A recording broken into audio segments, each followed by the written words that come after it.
Hi, you're listening to She Shield, your one-stop pod for all topic. Sorry. Okay. Profusely sweating. Here we go.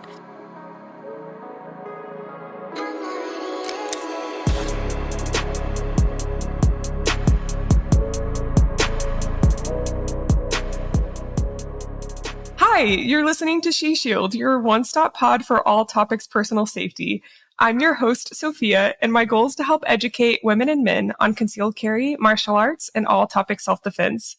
This episode is brought to you by Big Tech's Ordnance, your soon-to-be favorite retailer for all of your firearms needs.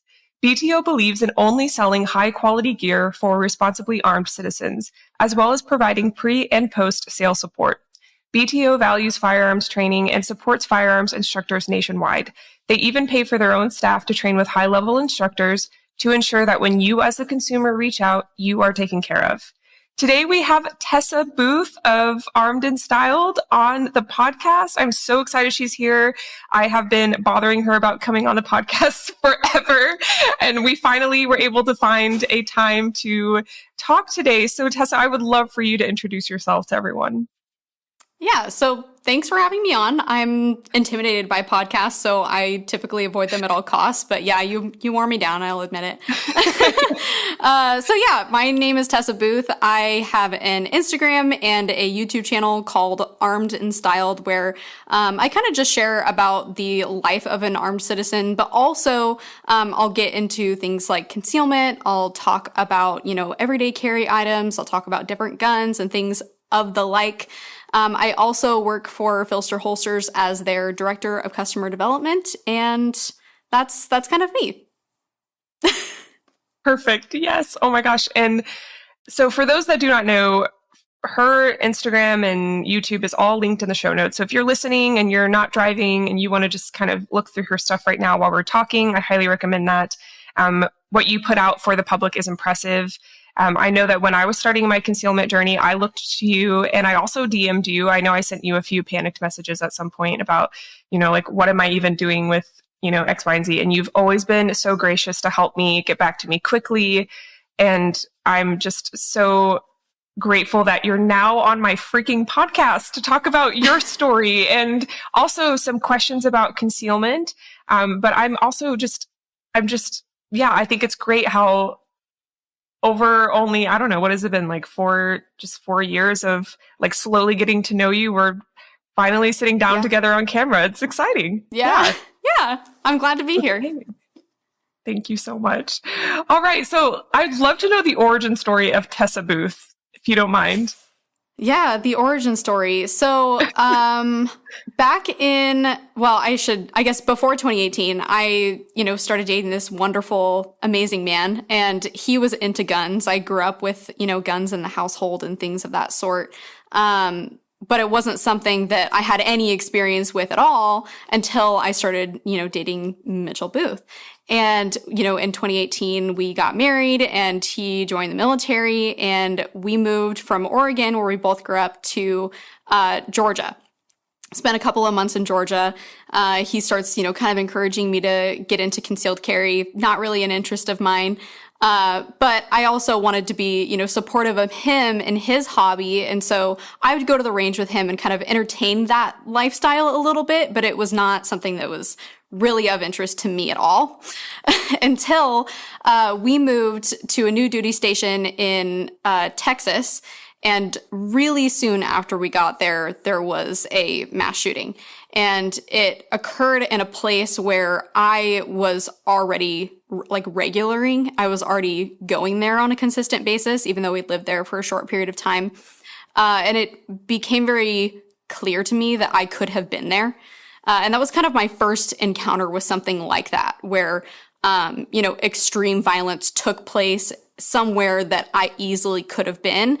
And the idea of carrying a gun was no longer, this is something my spouse wants me to do. This is something that, I don't want to do at all. It went from being that to being, so this is now something I feel like I have to do. This is something I feel like, I was asking myself a question, and that question was, how do I how do I change the outcome of a horrible situation like that? How can I better protect myself? And the answer was to responsibly bring a gun into, a part of my everyday lifestyle. And so I started in on that journey. And fortunately, I did have, a really competent person walking me through that and, walking right alongside me in that. And that was my husband. He has, a pretty extensive background in shooting. He's been competitively shooting since he was probably 13. And then, was on his pistol team at his school for 4 years and did a lot of shooting and competing then. And that was right around, he was getting off of that season of competition when I was just starting to get into this. So he did a really amazing job of setting an awesome foundation for me in terms of shooting skill. And I felt like I was going into concealed carry with a really solid foundation on marksmanship. But I definitely encountered a huge learning curve when it came to how the heck do I take a piece of metal and put it on my body and not hate every second of my life doing that. So yeah, there was definitely a huge learning curve there. But as I started to feel more like I knew what I was doing in terms of concealed carry, one of my roadblocks was feeling like if I brought a gun into my life, if I started concealed carrying, I thought that I had to forego my feminine style, and style was a big part of my life, especially at that time. And once I kind of started to get a handle on it, get more comfortable with, dressing in a feminine manner while also keeping a gun on me on a very consistent basis, I didn't really feel like I wasn't encountering a lot of content that was also like that. Like I wasn't encountering a lot of content where women were dressing really feminine while also carrying a gun. A lot of the women that I was seeing carrying guns were, either doing so outside the waistband, so they weren't, concealing them, or they had a little bit more of like a Western style to their style. So I decided I wanted to bring my style and concealed carry process onto the internet through my Instagram. That I created a new one called Armed and Styled. And I created that new Instagram because I didn't want other people that knew me in my real life to see all of that, right? So that kind of started the Instagram side of things, and it just kind of grew, right, as I continued to grow. And I learned that I didn't know what I didn't know. And I'll say that when I first got onto Instagram, started sharing that journey, I thought I knew a lot. Like I thought that I knew a lot about concealed carry. I thought I knew a lot about concealment. And what I really knew how to do was to dress around the gun. I knew how to wear cute clothes and to dress them around my gun. But I didn't actually know how to technically conceal a firearm, if that makes sense. Sophia, I think you probably know what I'm talking about in terms of, concealment mechanics. I didn't know a thing about, what kind of holster to choose that would ultimately lead me to being able to achieve good concealment.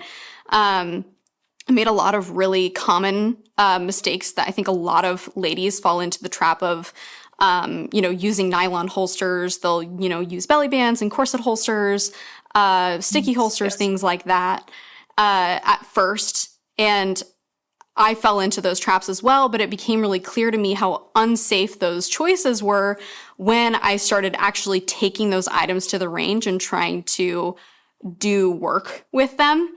And it became very clear to me that if I wasn't going to be able to do the things that I needed to do on the range in a controlled environment, I probably was not going to be able to do those things in a really scary situation. So I started really pursuing more education as far as how to conceal a gun appropriately. And actually around that exact same time was when this weird company called Filster was starting to tease this product. They weren't showing any pictures of it. They were just showing Sarah Haltman on the range in her sweatpants, drawing a gun and moving around and running between positions, sub-second draws. And I'm like, that looks like it might be the solution to the problems that I'm having. because I wasn't really finding a good holster that allowed me to carry without a gun belt. And carrying with a belt was causing me back issues, a lot of discomfort, and ultimately just adding a lot of bulk to my small frame that made it challenging to like conceal and dress in a feminine manner. And so I started seeing this product getting teased, and I messaged them and I was like, hey, I don't know what this is, but I want to buy it. And they were like, they talked about it on their Instagram for weeks and weeks and weeks, but they weren't selling it yet. And so, yeah, I finally messaged them, was like, this looks like this is the solution to my problems. When can I buy it? And they were like, we're actually launching it here in the next, month or so. We'll just send one to you. And I was like, wow, that's really cool. I think that was the first time I ever had a brand like actually send something to me. So they sent it to me. I got it in, and it was the most frustrating thing I've ever encountered in my entire life. Oh my gosh, yeah, because when the Enigma first came out, it was just the standard Enigma, so it just came with the chassis system, and you had to assemble. You still have to assemble. If you get a standard Enigma, you have to assemble it, all by yourself. Well, you don't have to assemble all by yourself because there's content and things that help you do that now. But when I was learning how to do it, there's none of that. So at first it was really frustrating for me, but the thing that was kind of a byproduct of going through the learning curve of figuring out how to assemble it and then figuring out where it belonged on my body and how to conceal well and use this product to do that. After I really, the byproduct of that essentially wound up being this, it served as a tool to teach me concealment mechanics, if that makes sense. It taught me pretty much everything that I know about concealment, because of the way that it's designed and all of that. And I don't necessarily need to get into that, but that I should say that's not just like the inception story of Tessah Booth or Armed and Styled. That's kind of like, that's the whole thing. It's like, I started, posting. I realized I knew almost no things about what I was talking about. And I embarked on the learning journey, right? And that just kind of, I don't know how else to describe it, kind of blew up, and not in that like, it blew up in terms of size. It blew up in terms of my interest. Once I realized that I had a lot to learn, I sunk my teeth into it and really started to learn about the ins and outs of concealment and how to do it well. And then I started explaining that to the people that were following me on Instagram and on YouTube. And then furthermore, I started pursuing formal firearms training classes. And I brought, people along with me on that journey. And that's kind of where I'm at today, pursuing, formal firearms training. Now I'm starting to pursue pistol shooting competition a lot more seriously. I say that in quotations, a lot more seriously. And, I also, I'm working for Filster Holsters, and I get to explain a lot of concealment content over there. So yeah, that's kind of the whole story. Takes a deep breath. Yes, no, and you said that all perfectly, just full circle. It's so incredible to hear where you've come from. And of course, I've been watching your journey for a long time, but hearing you say it all and connect the dots for everyone is always really, really cool to hear. So, for lack of a better word, it's super cool. So yeah. And I had the same experience when I got my standard Enigma. You had it far before me, and I think I'd written you and been like, what the hell? I think with some of the parts of setting up, and you directed me to the videos online. And I think at that point you had your own video on the setup, and I'm pretty sure I relied mostly on that video. So, oh man, there was a number of people that relied on my setup video, and like, man was at the blind, leading the blind. Like, I didn't know what I was doing. Like, hey, I mean, it got me through it. So. Oh my goodness. Yeah. Now there's like actual learning content. There's like actual video walkthroughs, whether you want to like do it, if you want to watch it on video or if you want to go through written content. Like, it is so built out now. But yeah, in those early days, I was actually just listening to your episode with John and Sarah. If you guys don't know, you listeners, Sofia has a a video specifically with John and Sarah where they talk about a lot of these things and kind of the inception story of the Enigma and all of those things. But there's full on learning content and all of that now. And there's also the Enigma Express. And if you are interested in Enigma, it's just like you almost always want to go with the Enigma Express with some very niche caveats. But for most people, you want to go with the Enigma Express. So, yeah. Yes, that was a game changer. And the sport belt, all of that. Yes. Mm-hmm. Thank you for sharing that. Truly, truly thank you for sharing that. And if you are kind of, after today, wanting more content on concealment specifically, if you maybe thought we were going to talk about that more, Philster has so many videos, and a lot of them are Tessah, because she is you're responsible for the YouTube, Philster YouTube, correct? Right, yeah. Yes. I do a number of things as the director of customer development, which is kind of that title. There's a lot of things that kind of fall under that umbrella, but right now, yeah, it's very focused on creating learning content over on Philster's YouTube channel. And as far as concealment mechanics go and things like that, if that's something I could probably kind of summarize some of those things for you guys if you're interested in kind of getting a general idea of what we're talking about when we're talking about concealment mechanics and things of that sort.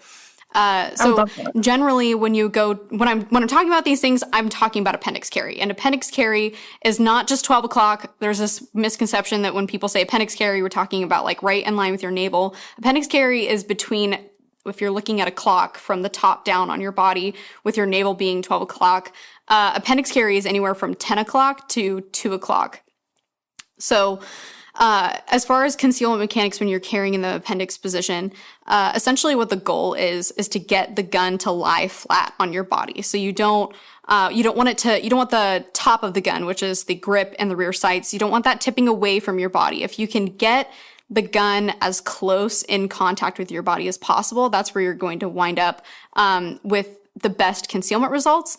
And essentially what happens with printing is when the gun runs outside of your concealment sweet spot. It runs off of your body in some way, shape, or form, whether it's tipping away from your body or the grip is too long and it's actually overrunning, the parameters of your body. And so the way that we conceal is we just fit the gun into our body's concealment sweet spot. And we do that through things like concealment mechanics. So concealment mechanics are things, I shouldn't even say the concealment mechanics are, I should say concealment like tools are things like wings and wedges. And those are tools that we use to kind of kick the grip of the gun. The wing will kick the grip of the gun combined with belt pressure or Enigma pressure closer into your body. And usually the edge of the grip is the problem spot, right? And then wedges will typically go between your body and the muzzle end of the holster. And it acts just like a wedge of any kind would, right? It puts a wedge between your body and the holster, and that will press the top of the gun in closer to your body. So if you're having concealment problems where your rear sight or your optic are printing, you may benefit from using a wedge between your body and the muzzle end of the holster. And if you're dealing with grip printing, not only would a wing help combined with belt pressure, but also getting it into your concealment sweet spot is pretty key. If you skip that step, you're kind of what's a good phrase I could use? If you skip the step of finding your concealment sweet spot, it's like putting the cart before the horse, but it's also like, have you ever tried to run uphill in the sand? Yes. It's like that. Yes. Like you're just it's a losing game. So well, and ultimately what winds up happening is you kind of, it's not even that it's a mistake, but you wind up kind of making the mistake that I did when I was trying to figure all of this out, and I didn't know what I didn't know, and I was just dressing around the gun. And you can achieve some level of concealment by that, with those tools. But a lot of the time, when you are not using concealment mechanics and really getting the gun in close to your body through those mechanics combined with belt pressure, you will typically wind up with some form of printing when you start moving your body. And a really good way to ensure that's not happening when you're out in the world doing your, typical daily life activities is sticking your phone, up on something, stepping in front of your phone, and just taking a video of yourself and moving around, putting your arms above your head, reaching for something, twisting your hips around, and just seeing if you're getting any printing. Sarah talks about this really cool thing called the poke and check method. And I really, all the poke and check method is you poke the parts of the gun that are printing, and you essentially observe what you need to do in order to keep that portion of the gun in closer to your body. So if your rear sight is printing, you poke it, and you poke to see, how far it needs to go in order to stop printing. And you'll want to essentially put a wedge between your body and the muzzle end of the holster to keep the rear sight there, and things of that sort. There's a ton of learning content, like Sofia mentioned, over on Filster's channel. And then I have some stuff on mine as well, where we kind of get into the nitty gritty of these things, and essentially we'll walk you through every part of this. And the really cool thing about concealment mechanics and all of that is that it has absolutely nothing to do with any particular brand, right? Like Sofia and I are talking about Filster, and we're talking about the Enigma and all of that stuff. And you're like, what are these words and why are we talking about them? The cool thing about concealment mechanics is that if you have a holster that has the right tools, right? Like if you have a holster, it has a wing on it, you can apply any of these concealment mechanics to that holster. They're completely universal. They're completely brand agnostic. And they're also completely body friendly, if that makes sense. It doesn't matter. It doesn't matter what body type you have. You can apply it to any body type and all of those things. So concealment mechanics are universal, and they are useful for all of the peoples using all of the different kinds of tools. That was a beautiful synopsis. And actually, I mentioned to Tessa before this episode, I was just scrolling through all of the concealment mechanics videos on YouTube before we talked, just to kind of get a good idea of how I wanted to kind of cue questions today. And that was truly just that was perfect. I think that was good.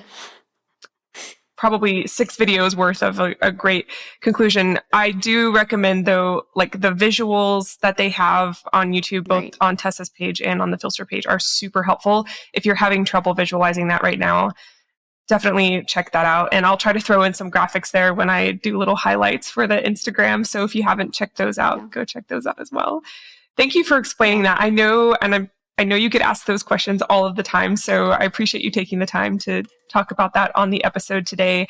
I don't think I've had anyone come on and truly get into that on the podcast. We talked about, people's unique concealment setups, but the mechanics themselves, I don't think we've ever gone into. So, and that's helpful for me. I think something I've had to come to terms with is that my concealment setup has never truly stayed consistent, and I've had to change it over time, which means I almost have to go back to the drawing board and figure it out. Mm-hmm. I sent you a video not too long ago when I was in my apartment, and I was trying to get my Walther to fit a little bit better. And I was even frustrated then, and I felt like I was starting from the beginning almost. So it's a very challenging process, but once you figure it out, it's almost like this feeling of freedom and I don't know. I can't describe it. It feels kind of like a magic trick.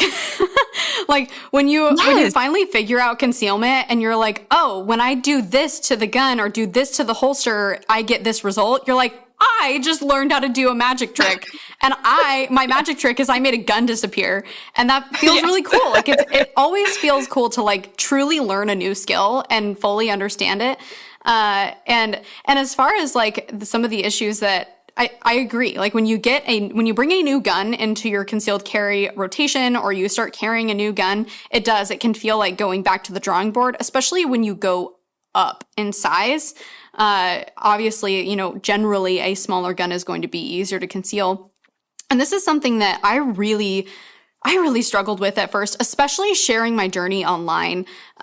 You hear a lot of things like, you should You should. You hear a lot of that on the internet. Yes. But the one that I would get a lot was you should carry the largest gun that you can possibly, or rather, you should carry the largest gun that you can reasonably conceal. And I would hear that, and I would see, people on the internet, and also just, like my spouse also carries a firearm. He was carrying I think he was carrying a Glock 34 at the time, which is a full size gun. That is no small thing. Most people don't carry a gun that size. But I would hear that, and then I would see people carrying, the Glock 19, even the Glock 43X. Let's see what other like larger pistols. I equate things to like the SIG P320, now the Walther PDPF, stuff like that. Yeah. Right. Yeah, the PDP.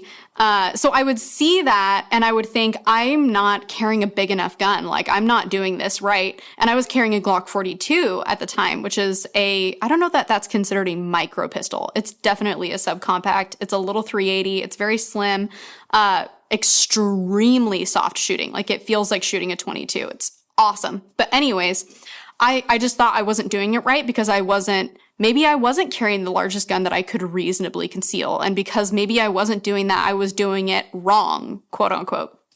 And I will say that I think that, you should carry the largest gun you can reasonably conceal is too much of a blanket statement. I realize sometimes we need to summarize a good point in a short period of time. We can't cover all of the nuances and such of that topic. But to say that, it's a little bit too general. And I faced a lot of that when I first got into this.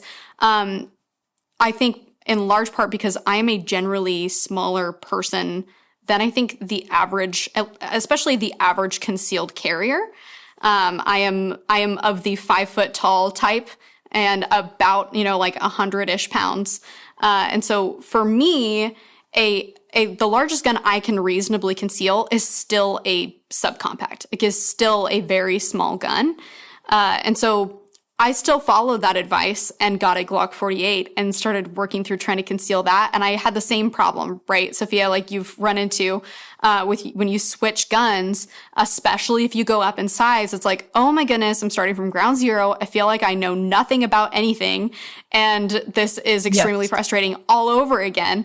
And I struggled with it at first, but I also will say when I got my Glock 48, that's also when I switched over to the Enigma and started actually learning about concealment mechanics. And I'm not saying the Enigma was a solution to my problem. I'm saying that knowledge was a solution to my problem. And so even with all of that, even with, truly understanding concealment mechanics and knowing how to apply them to my body and all of that with the Glock 48, after a year of carrying it and doing that, it became very clear to me that it was too much gun for me to sustain carrying. And I've noticed that people will go through seasons like that where they want to carry a larger gun than they would carry over a longer period of time. For example, my husband was carrying a Glock 34 for probably a year and a half. And he was pretty married to that setup until it was just not going to be sustainable over a long period of time to carry something that large. It was impeding on his mental capacity and life. And so he switched over to a Glock 19, and then he's now, switching over to a P365 XL. So he's kind of gone down in size as he's, been carrying, and so have I.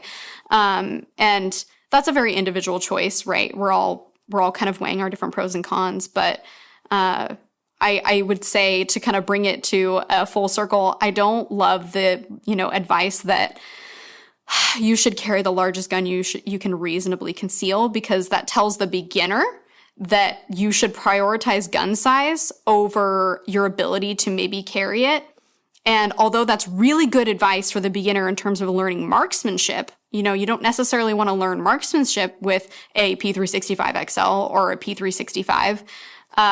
But you also need to be able to carry it, and we want to be able to carry it comfortably, because if you can't do that, you're probably not going to carry it. And to compound the issue, when you're a beginner in marksmanship, you're certainly a beginner when it comes to learning about concealment. And so if somebody gives you the largest gun that you can reasonably conceal, which is very subjective, you try to conceal and you're like, why can't I do this? This is hopeless. I am either not going to carry it anymore, or I'm going to throw it in my purse without considering all of the different things that I ought to consider when carrying in a off-body kind of situation.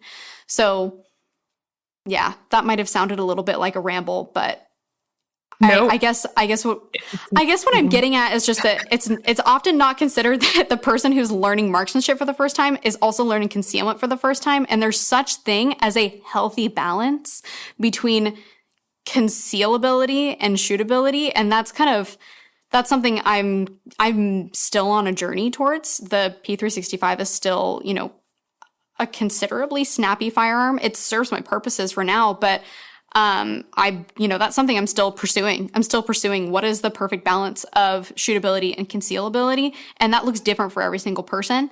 And actually, one of the ways that I've tried to kind of, what's the word I'm looking for? Measure that. I've tried to kind of, a good way to say it is probably measure it. One of the ways I've tried to measure that and help other people measure that, what's my happy medium or what's my good balance, is something called the concealment percentage principle. And it was something that I kind of developed and thought through while I was going through that whole process of, why is this gun so hard for me to conceal, but when he puts it on his body, it completely disappears. And I wanted to have a measurement to provide to explain that, because obviously he's this, my husband's a bigger person in general. And so I put the same size gun on him. It's going to be easier for him to conceal, but I wanted to know how much easier. I wanted to be able to measure that. And so we kind of came up with a really simple equation. You just measure your hip to hip distance, and then you measure your gun height, which is the distance from the bottom of your magazine to the top of your optic. So if you have irons and no extended magazine, you're just measuring from, the bottom of your grip to the top of your irons. If you have an optic and an extended magazine, you're measuring all of that height. And so that's, you measure your hip to hip distance, you measure your gun height measurement, and you divide your gun height measurement into your hip to hip distance measurement, and it spits out a percentage. And so for me, my concealment percentage with Glock 48, I think it's like 67% of my hip to hip distance. So this gun is taking up well over half of the front of my body, which is a lot, right? And John and Sarah actually kind of helped me figure out, like, where's the cutoff? What are the percentage cutoffs for different levels of concealment difficulty? And we came up with 40% and lower is kind of easy mode for concealment. And then, between 40 and 50% is I just need a little bit of understanding. I need to know how to, generally do concealment mechanics, apply some belt pressure, and I should be pretty good to go. Once you get beyond 50%, you need to have the book on concealment. You need to know how to apply those principles. You also may need to dress around the gun in addition to knowing those skills. So now I kind of have a way that I can explain that to people, especially beginners. And I think that it's a really valuable tool for people that are trying to figure out, I can shoot this gun, but can I conceal this gun? But they don't have experience with concealment, so it becomes a guessing game. And what I like to recommend that people do is to, select somewhere between 2 or 3 firearms that you're interested in maybe carrying, and then go to a rental range and shoot all 3 of them, and, kind of make a determination on which one is the most shootable, kind of rate them from 1 to 3, and figure out what your figure out what your concealment percentage is with those firearms. And you can weigh the pros and cons, right? You're just giving yourself more information to weigh those pros and cons with. And you can kind of decide, okay, this one is slightly less shootable, but significantly more concealable. And you can kind of weigh what direction you want to go with that. But as it stands, I think that you should carry the largest gun you can reasonably conceal is just too general and not very good advice. I appreciate you bringing that up. I've had some people directly message me before and ask me about that. And I've always just responded with something probably a little too generic, just like, hey, anytime someone gives you advice, they are coming from their capacity, and it may not be, exactly what you should, it may not be something you should take into consideration. So everyone's meeting you at the place they are at. Right. So I really like that you've created a way to measure that. And actually, I've seen your reels before, only really yesterday, and I'm embarrassed to admit this, but only really yesterday when I was watching your like videos on it, did I like really start to understand it. And I actually was like, oh my God, I need to do this. And so if that's something that, if you're listening and you're like, man, maybe I should do that, I definitely do it. I'm going to do it myself. Even though I'm in a place where I'm pretty comfortable with my setup, but I always feel like there's just a little bit more, that I can do. Oh yeah. And I think that's a safe place to be in. I don't know. It keeps me honest, I think, about my setup. Mm-hmm. And I throw out outfits all the time. I throw out practices all the time, it seems. When I record a video, especially on my Get Ready With Me series, I will see a level of printing that I hadn't seen before. And it's been a good kind of almost like checkup for me to make sure that I'm still in a place where I'm concealing well. So, so yeah, I really appreciate you going into detail on that. I could not have cued you better or asked you a question in a way that would have produced that as well as you did. So thank you so much. And while we're still on the topic, because I'm absolutely loving this, I'm learning a lot. I would love to go into more niche topics, and this is anything you want to make it, Tessa. If you don't want to go into this too much, that is totally fine. But we actually, I think She Shield could use some realism when it comes to some niche concealment techniques like belly bands and leggings and purses. And I know that's like throwing, I don't know, that's like throwing a lot at you at once. So I know that's a lot, but I also know that your belly band content was where I turned when I was considering that. I got to a point where I was so freaking frustrated that like even the Enigma at one point, I was like, I didn't understand wedges and wings. And I got to a point where I was like, I'll try anything else. So if you wouldn't mind, what has been your experience and your like conclusion almost to like whether or not belly band carry is safe and efficient? Right. You don't mind? Yeah. No, I can talk about that a little bit. I think that when I first started making content about it, there was I still think that the things that I talked about were very true. I will say that there was probably some emotion behind it because it just kind of occurred to me that just because something is for sale doesn't mean that it's safe. And in a way, I think that I initially, as a beginner and somebody who was just trying to genuinely make good choices, I felt sort of wronged in a way by, like, I don't know why. I guess it's the what's the word I'm looking for? It's okay that people sell things that are dumb to sell, but as far as belly bands, I think they can be made to be acceptable. Like they can be made to be safe, but I don't think that it's really something that can be made to be optimal. That said, I think that, and this is another thing I kind of wanted to talk about, is that carrying a gun, especially if it's something you want to do over the course of your life, it is a lifelong journey.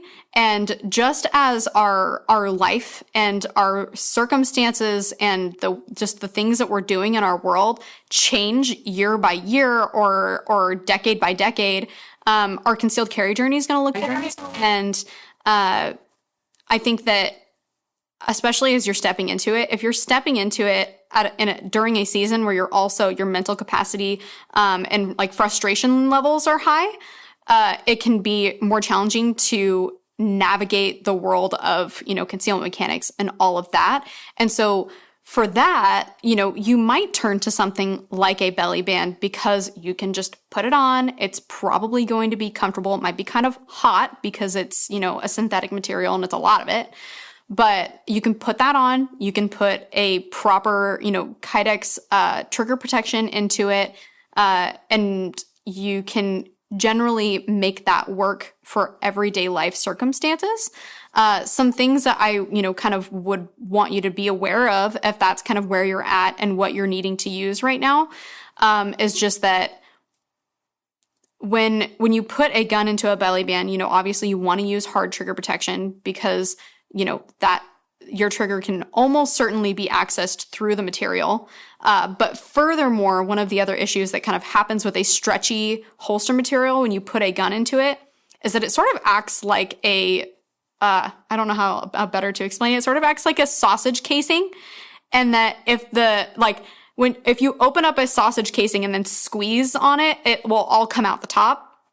And a gun in a belly band is kind of similar in that way. As you move and do life, it can escape. Like the gun can escape from the belly band. There's no true retention system in there other than pressure.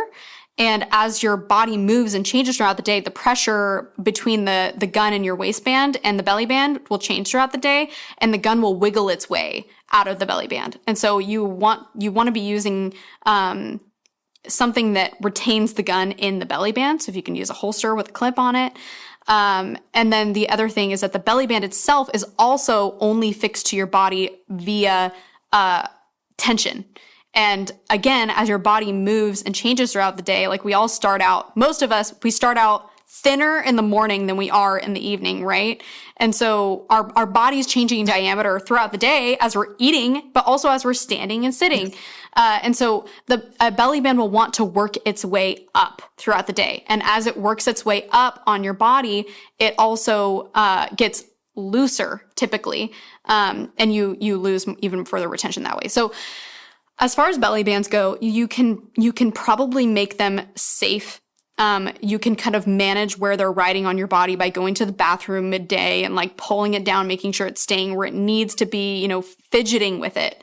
But I don't think that you can really get to a place with a belly band where it's going to be optimal for you. But I think you can get it to a place where it's safe and usable, but it's not something that I would typically recommend that somebody pursue, if that makes sense. It does. That was wonderfully said.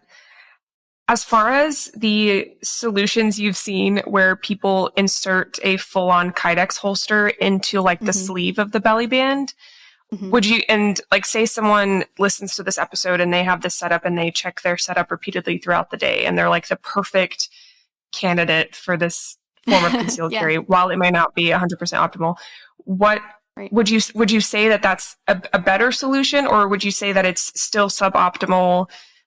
Not something worth looking into?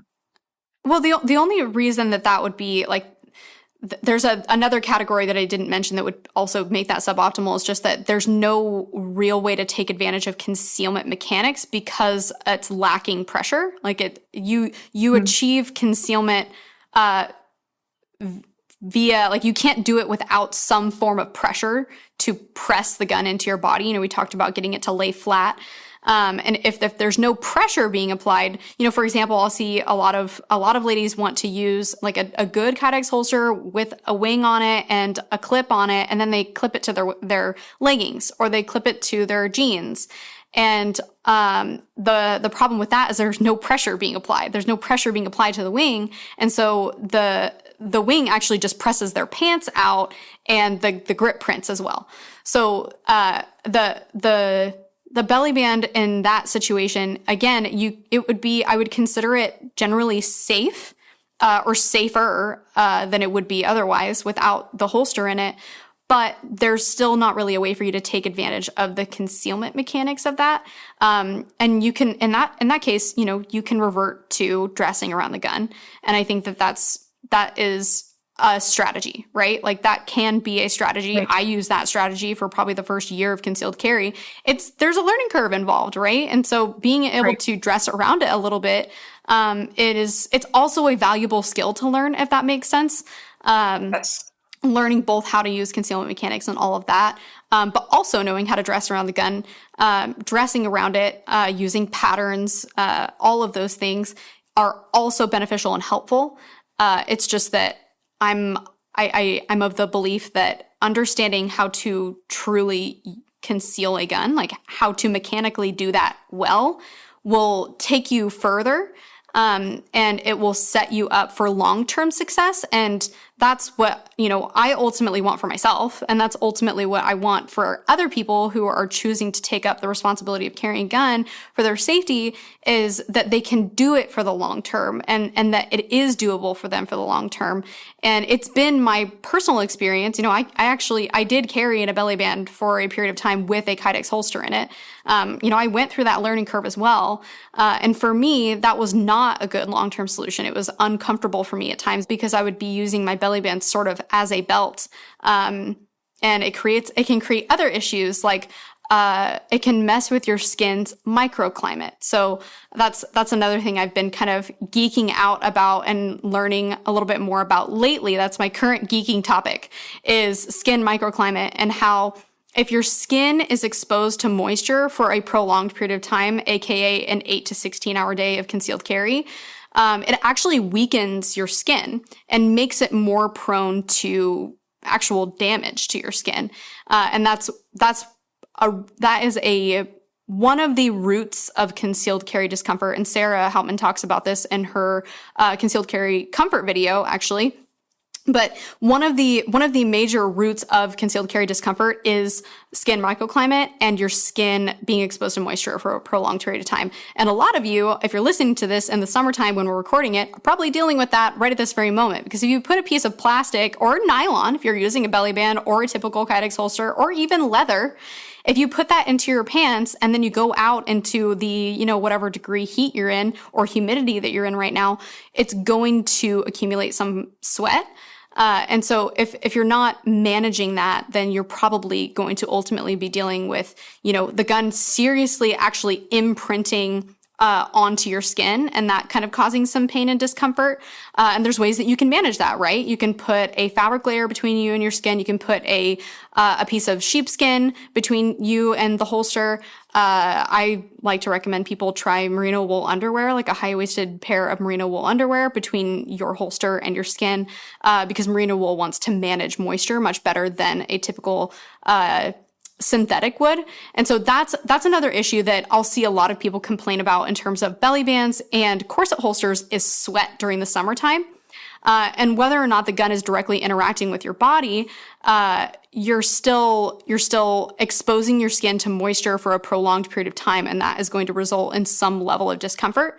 And so when I say that it's suboptimal, I truly believe that. And the reason that matters is because if you're uncomfortable, if you're unsafe, you're not going to be carrying for a prolonged period of time. You're not going to carry that out throughout your life.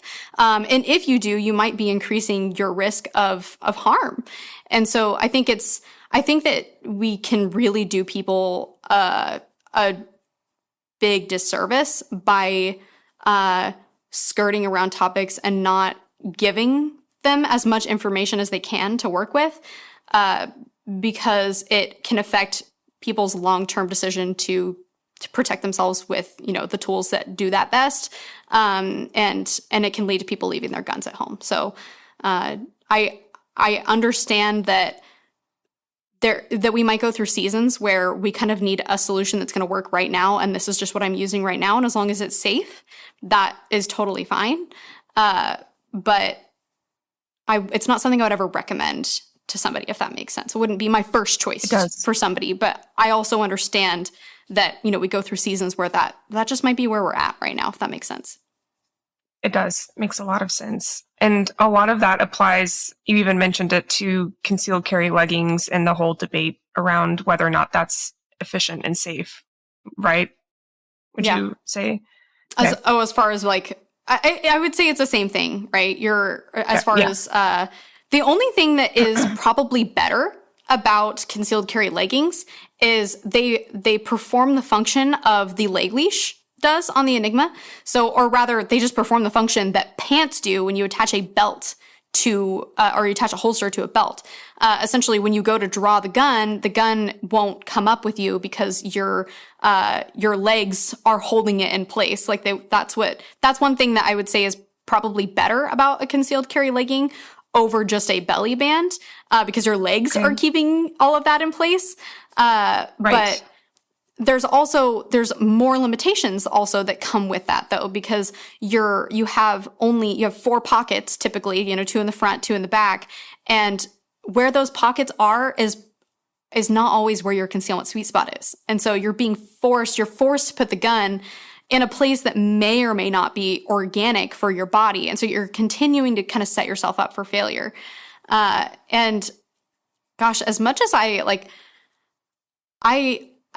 would like to be able to say, like, this is something I recommend, as much as I also would recommend that you're using something like the Enigma, I also don't really love talking about this because I work for the company, right? I was a customer well before I worked for them. And I came to their product organically as a normal person, right?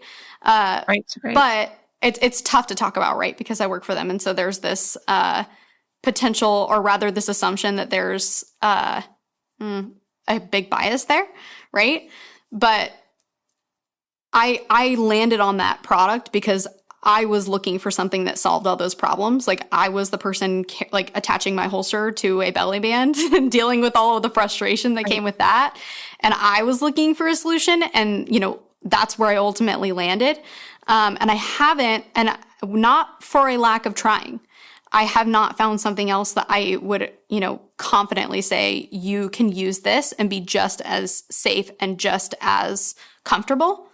But yeah, again, I do understand that we all kind of, we come to concealed carry from where we're at, and we all kind of start somewhere different, and we all have different goals. And so I'm not going to be the person that's going to tell you, like, you can only use this one thing. There's totally other options. It's just, I would like to be able to set you up for the most success. And that's where I've had a lot of success. And I spend a lot of my time helping people have success with that. And so, in that way, I probably am a little bit biased, right? Because I spend a lot of my time helping people, and walking them through that process. So yeah, that's kind of my general thoughts on belly bands, leggings. My goal is just that people would be safe. And yes.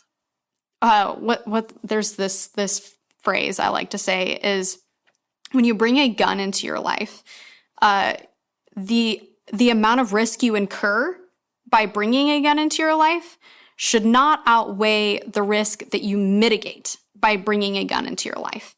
And if you're bringing a gun into your life and not also bringing education into your life and learning how to shoot it appropriately and accurately, and learning how to conceal it safely and efficiently, then you are more than likely increasing your risk beyond the risk that you're mitigating, if that makes sense.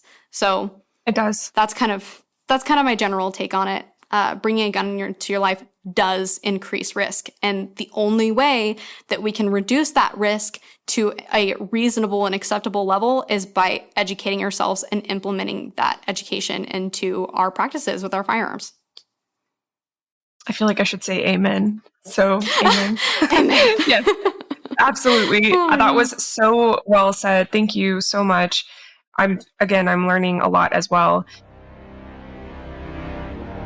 Are you searching for a brand you can trust when it comes to shooting and gun care products? Look no further than Birchwood Casey. Since 1948, serious shooters, avid collectors, and professional gunsmiths have relied on Birchwood Casey. They've been in the game for over 70 years, providing us with products that have stood the test of time. From their legendary True Oil gunstock finish to the dependable Perma Blue, Birchwood Casey's commitment to quality is unmatched. Birchwood Casey has also revolutionized the way we train and improve our shooting skills with their innovative Shoot NC targets. These targets let you see your shots instantly, making it easier than ever to track your progress and become a better marksman. Head over to birchwoodcasey.com today and discover the products that have earned the trust of shooters worldwide. Use code SHESHIELD to save and to support the podcast. That's SHESHIELD at checkout.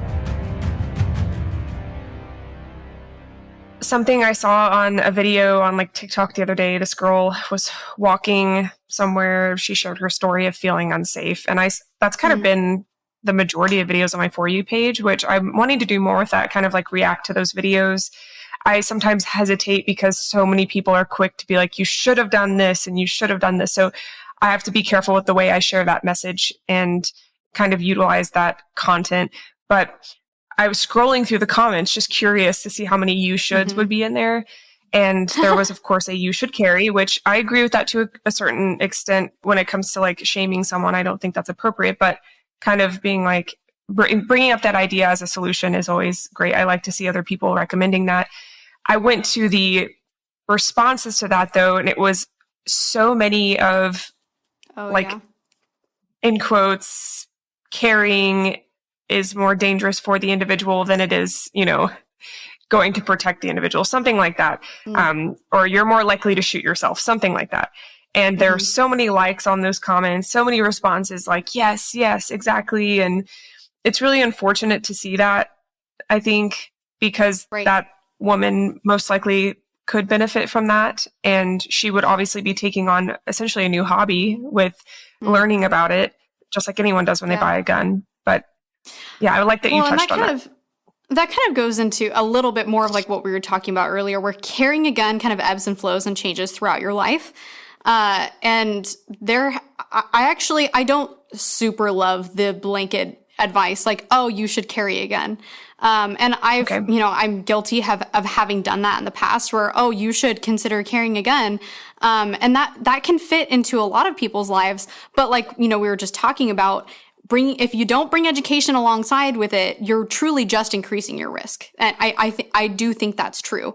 If you don't educate yourself on this new tool, like you don't get a forklift and then just go for it. You learn how to operate it safely. And so if you don't also bring education and implement that into your practices, and you just bring this new tool into your life, I've watched it happen before my eyes. And you do things unsafely without even realizing that you're doing them. And this, I have a person who's very near and dear to me, who have felt really unsafe in, especially back, in the craziness of the last couple of years. She felt really unsafe. She felt, that her kids were not safe when they were in public. And so she wanted to start carrying a firearm. And, she didn't necessarily bring the education alongside with it. And she wound up actually dropping her gun in a public place. Like it fell out of the holster in a public place. And we had a discussion about that afterwards. And the discussion kind of came to her feeling like she had to carry a gun to be safe, but she also felt overwhelmed with her current season of life. She was, a new mom with a number of kids all under a very young age. She was navigating a lot of things in her life at that time. And she didn't necessarily have the ability to pursue the amount of education that she needed to in order to avoid situations like that. And she ultimately came to a place where she decided, actually, right now, carrying a gun is not the best choice for me. Maybe I'll pick it up again later when I'm not dealing with all of these different things. But right now, I don't think that I can do it the way that I need to be able to do it safely for myself and my kids. And so, you've worked with a company called Hold My Guns. Is that what it's called? Hold My Guns? Yes, it is. Yeah. I think this topic kind of also feeds into that, is you can be a responsible gun owner and concealed carrier, and like fall on a really tough season of your life where, carrying a gun becomes too much of a challenge mentally. But also maybe even owning guns becomes too much of a challenge mentally. And that's something that we all should work on being able to admit to ourselves that, we might, our mental health may ebb and flow, or our season of life may change where we are just not in a place where we can manage this we cannot manage this responsibility well, while also maintaining all of our other responsibilities well. And I think that, it's okay to set it down. It's okay to set it down for a season, to put it in the safe for a season. And I don't think that that's really something that is talked about. Generally, yeah, I think it's a good idea to, bring a gun into your life and carry one for your own personal protection. But I think alongside with that, comes the need to learn how to use that tool and carry it appropriately. And so, with all of those caveats, gun ownership is great, but it comes with a lot of responsibilities. And if we don't talk honestly about that, and we don't talk honestly about, that it can increase risk if we don't talk honestly about the fact that it can increase risk, then we set ourselves up for failure. And so I think that's something that's important for us as, gun owners that talk about these things on the internet, is to, talk about the risks and be aware of that. Absolutely. Yes. And I've had a lot of women in conversations with me say things like, I know I should carry a gun. And I always find myself being like, well, no, not necessarily should you carry a gun. Should is such a dangerous word. And I've mentioned here and there on the podcast, I'm a huge advocate of therapy and been in therapy for almost coming up on 6 years of my life. And I almost don't want to let it go because I love checking in, and I love just getting better at navigating life. It just makes life so much more enjoyable and relationships stronger. And it's just great. I love therapy. I didn't love it at first. I actually effing hated it for 2 years. Okay. But so, yes, please. I went through a brief season of life where I also, did a little bit of therapy. I lost my dad at a very young age, and it was very much encouraged from the adults surrounding me, like, maybe you should talk to somebody about how you feel about that. So, I did a little bit of time, talking with somebody as well. And I remember one of the things, like, I also was frustrated with it. And one of the things that she said in the first 2 weeks, she was like, you really need to not talk so negatively to yourself. Like, internally, you should not be so negative. And I was like, duh. Yes. Of course I shouldn't do that, but I do. So, Thanks, lady. That was a really expensive advice. I was infuriated after that meeting. I called my mom and I was like, this is the stupidest thing ever. And I kid you not. That's totally fair. I think I was 16 at the time. So probably 5 years later, I'm in my first formal firearms training class. And I'm doing the shooty shoot thing. I'm like, it's a concealment, we're drawing from Concealment. It's a technical handgun class. And I'm in an environment that is completely new to me. I'm surrounded by a bunch of dudes, very intimidating environment. And so I'm very critical of myself, right? I never figured out how to manage the negative self-talk thing in those 4 years. And I'm on the line, I'm doing my thing. I shoot a course of fire with the instructor behind me watching. And as I'm holstering my gun, I shook my head in a no, I was punishing myself, mentally. And it showed externally through the shaking of my head. It was a disapproval of my performance and of myself. And the instructor goes, what are you doing? He was like, why did you just shake your head?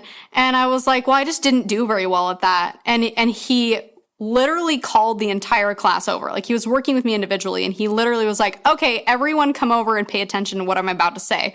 Meanwhile, I'm dying internally that he's drawing so much attention to me. And yeah, absolutely. Yeah.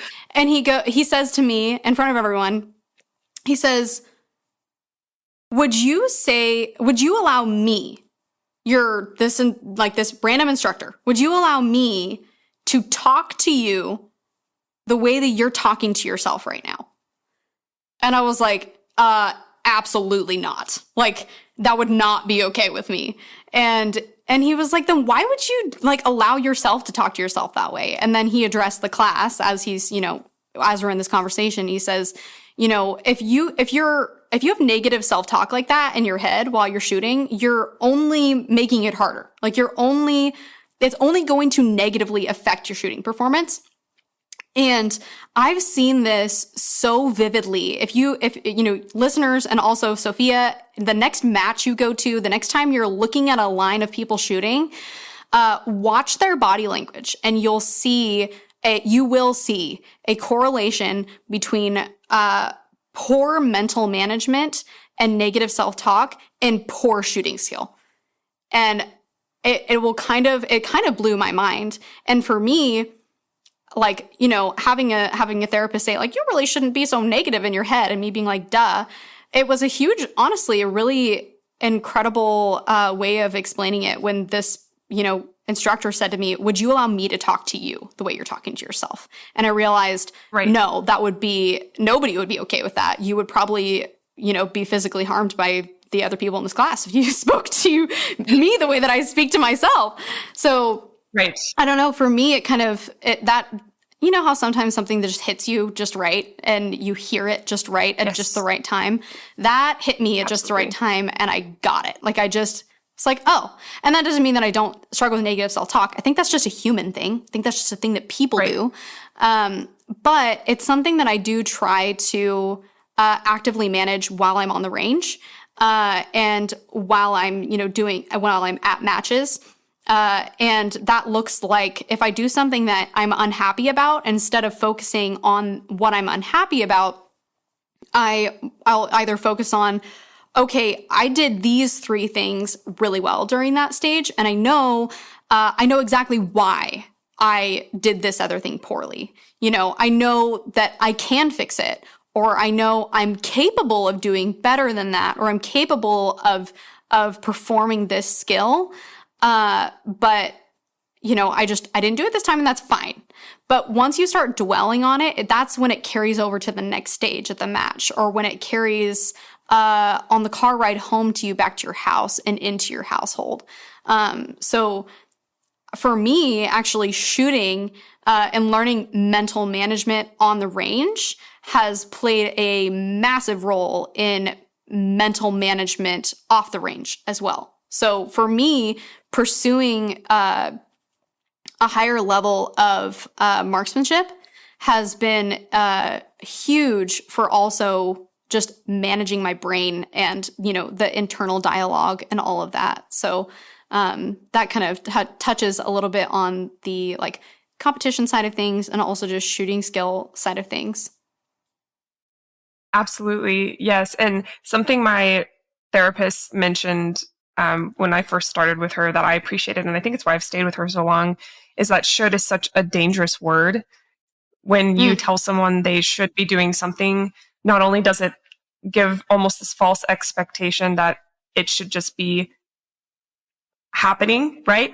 That like you should, right? It should already be like you should have made it happen by now. But it also does, it cuts out the journey of like, how do I get to a point where I don't negative talk? And I love the technique you just mentioned, focusing on the 3 good aspects. And that's a whole thing, competition shooting, the mental management system. And there's a really great book for that. It's called With Winning in Mind. And it's helped me with pretty much every facet of my life. And I've only read it once, which probably means I only got like 70% of its total, you know, message. So I'm going to go back through and read it again. But I've definitely noticed a difference in my competitions. If I carry over from one stage to another, what I didn't do well, I almost always do even worse on the next stage. And like, I love when I shoot with someone like Lisa and like a group of people I can talk to, because she and I are really good at being like, no, don't talk about it. Like, what did you do well? Like, kind of reorient ourselves. But I think this came up at a good time. I would love to hear how you started getting into competition shooting and how that journey has been, and how, you know, maybe you're shooting now compared to the beginning, how your setup has changed, anything you're willing to share. Yeah. Oh my goodness. That side of things has been like, it's been quite the journey. So like I said, when I got into, you know, I decided I wanted to carry a gun, the first person that kind of introduced me to that was my competition shooting husband. So it was definitely introduced to me like right out of the gate. I'd already attended a number of matches while we were dating and married. And I would go to matches, you know, after I started carrying. It was something I was intimidated to do. But once I realized how supportive the environment was, I was willing to try it. I went to my first match and I couldn't finish it. Like I couldn't finish it. There was a Texas Star target. If you guys don't know what that is, they're like 8-inch plates, like 8-inch steel plates. There's like 5 or 6 of them in a star shape. on a spinning target. So you shoot one of the steel plates and it falls off and it starts spinning. And this target was 15 yards out, and I was shooting with iron sights with a gun that I was unfamiliar with, and I could not finish the stage. And it was so mentally infuriating for me that it was really hard for me to show up and do a match again after that. So much so that I signed up for another match, and the morning of, like, I had everything packed, I was ready to go. The morning of, I cried and didn't go. And then I wasn't like, it wasn't until like a year later that I was willing to actually go to a match again. Really? After kind of, I think I finally went to a Tim Herron class. That's what it was. I finally went to a Tim Herron class and felt like I kind of addressed that. And I felt like my marksmanship had a lot more, I was a lot more confident in my skills, and I had a gun that I was more confident with.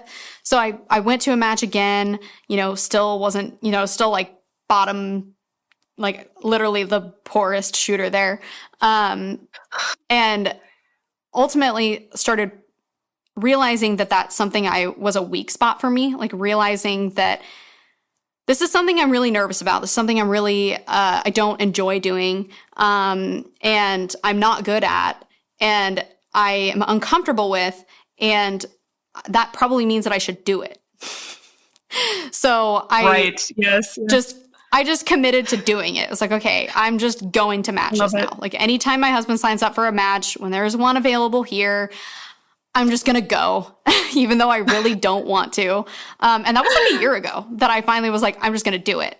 And so I, started going to matches with my Glock 48 and my Enigma, just shooting from concealment, shooting with what I had. I didn't feel like I needed to invest in a new gun and a new or a new setup in general to compete from. I just was competing from what I had.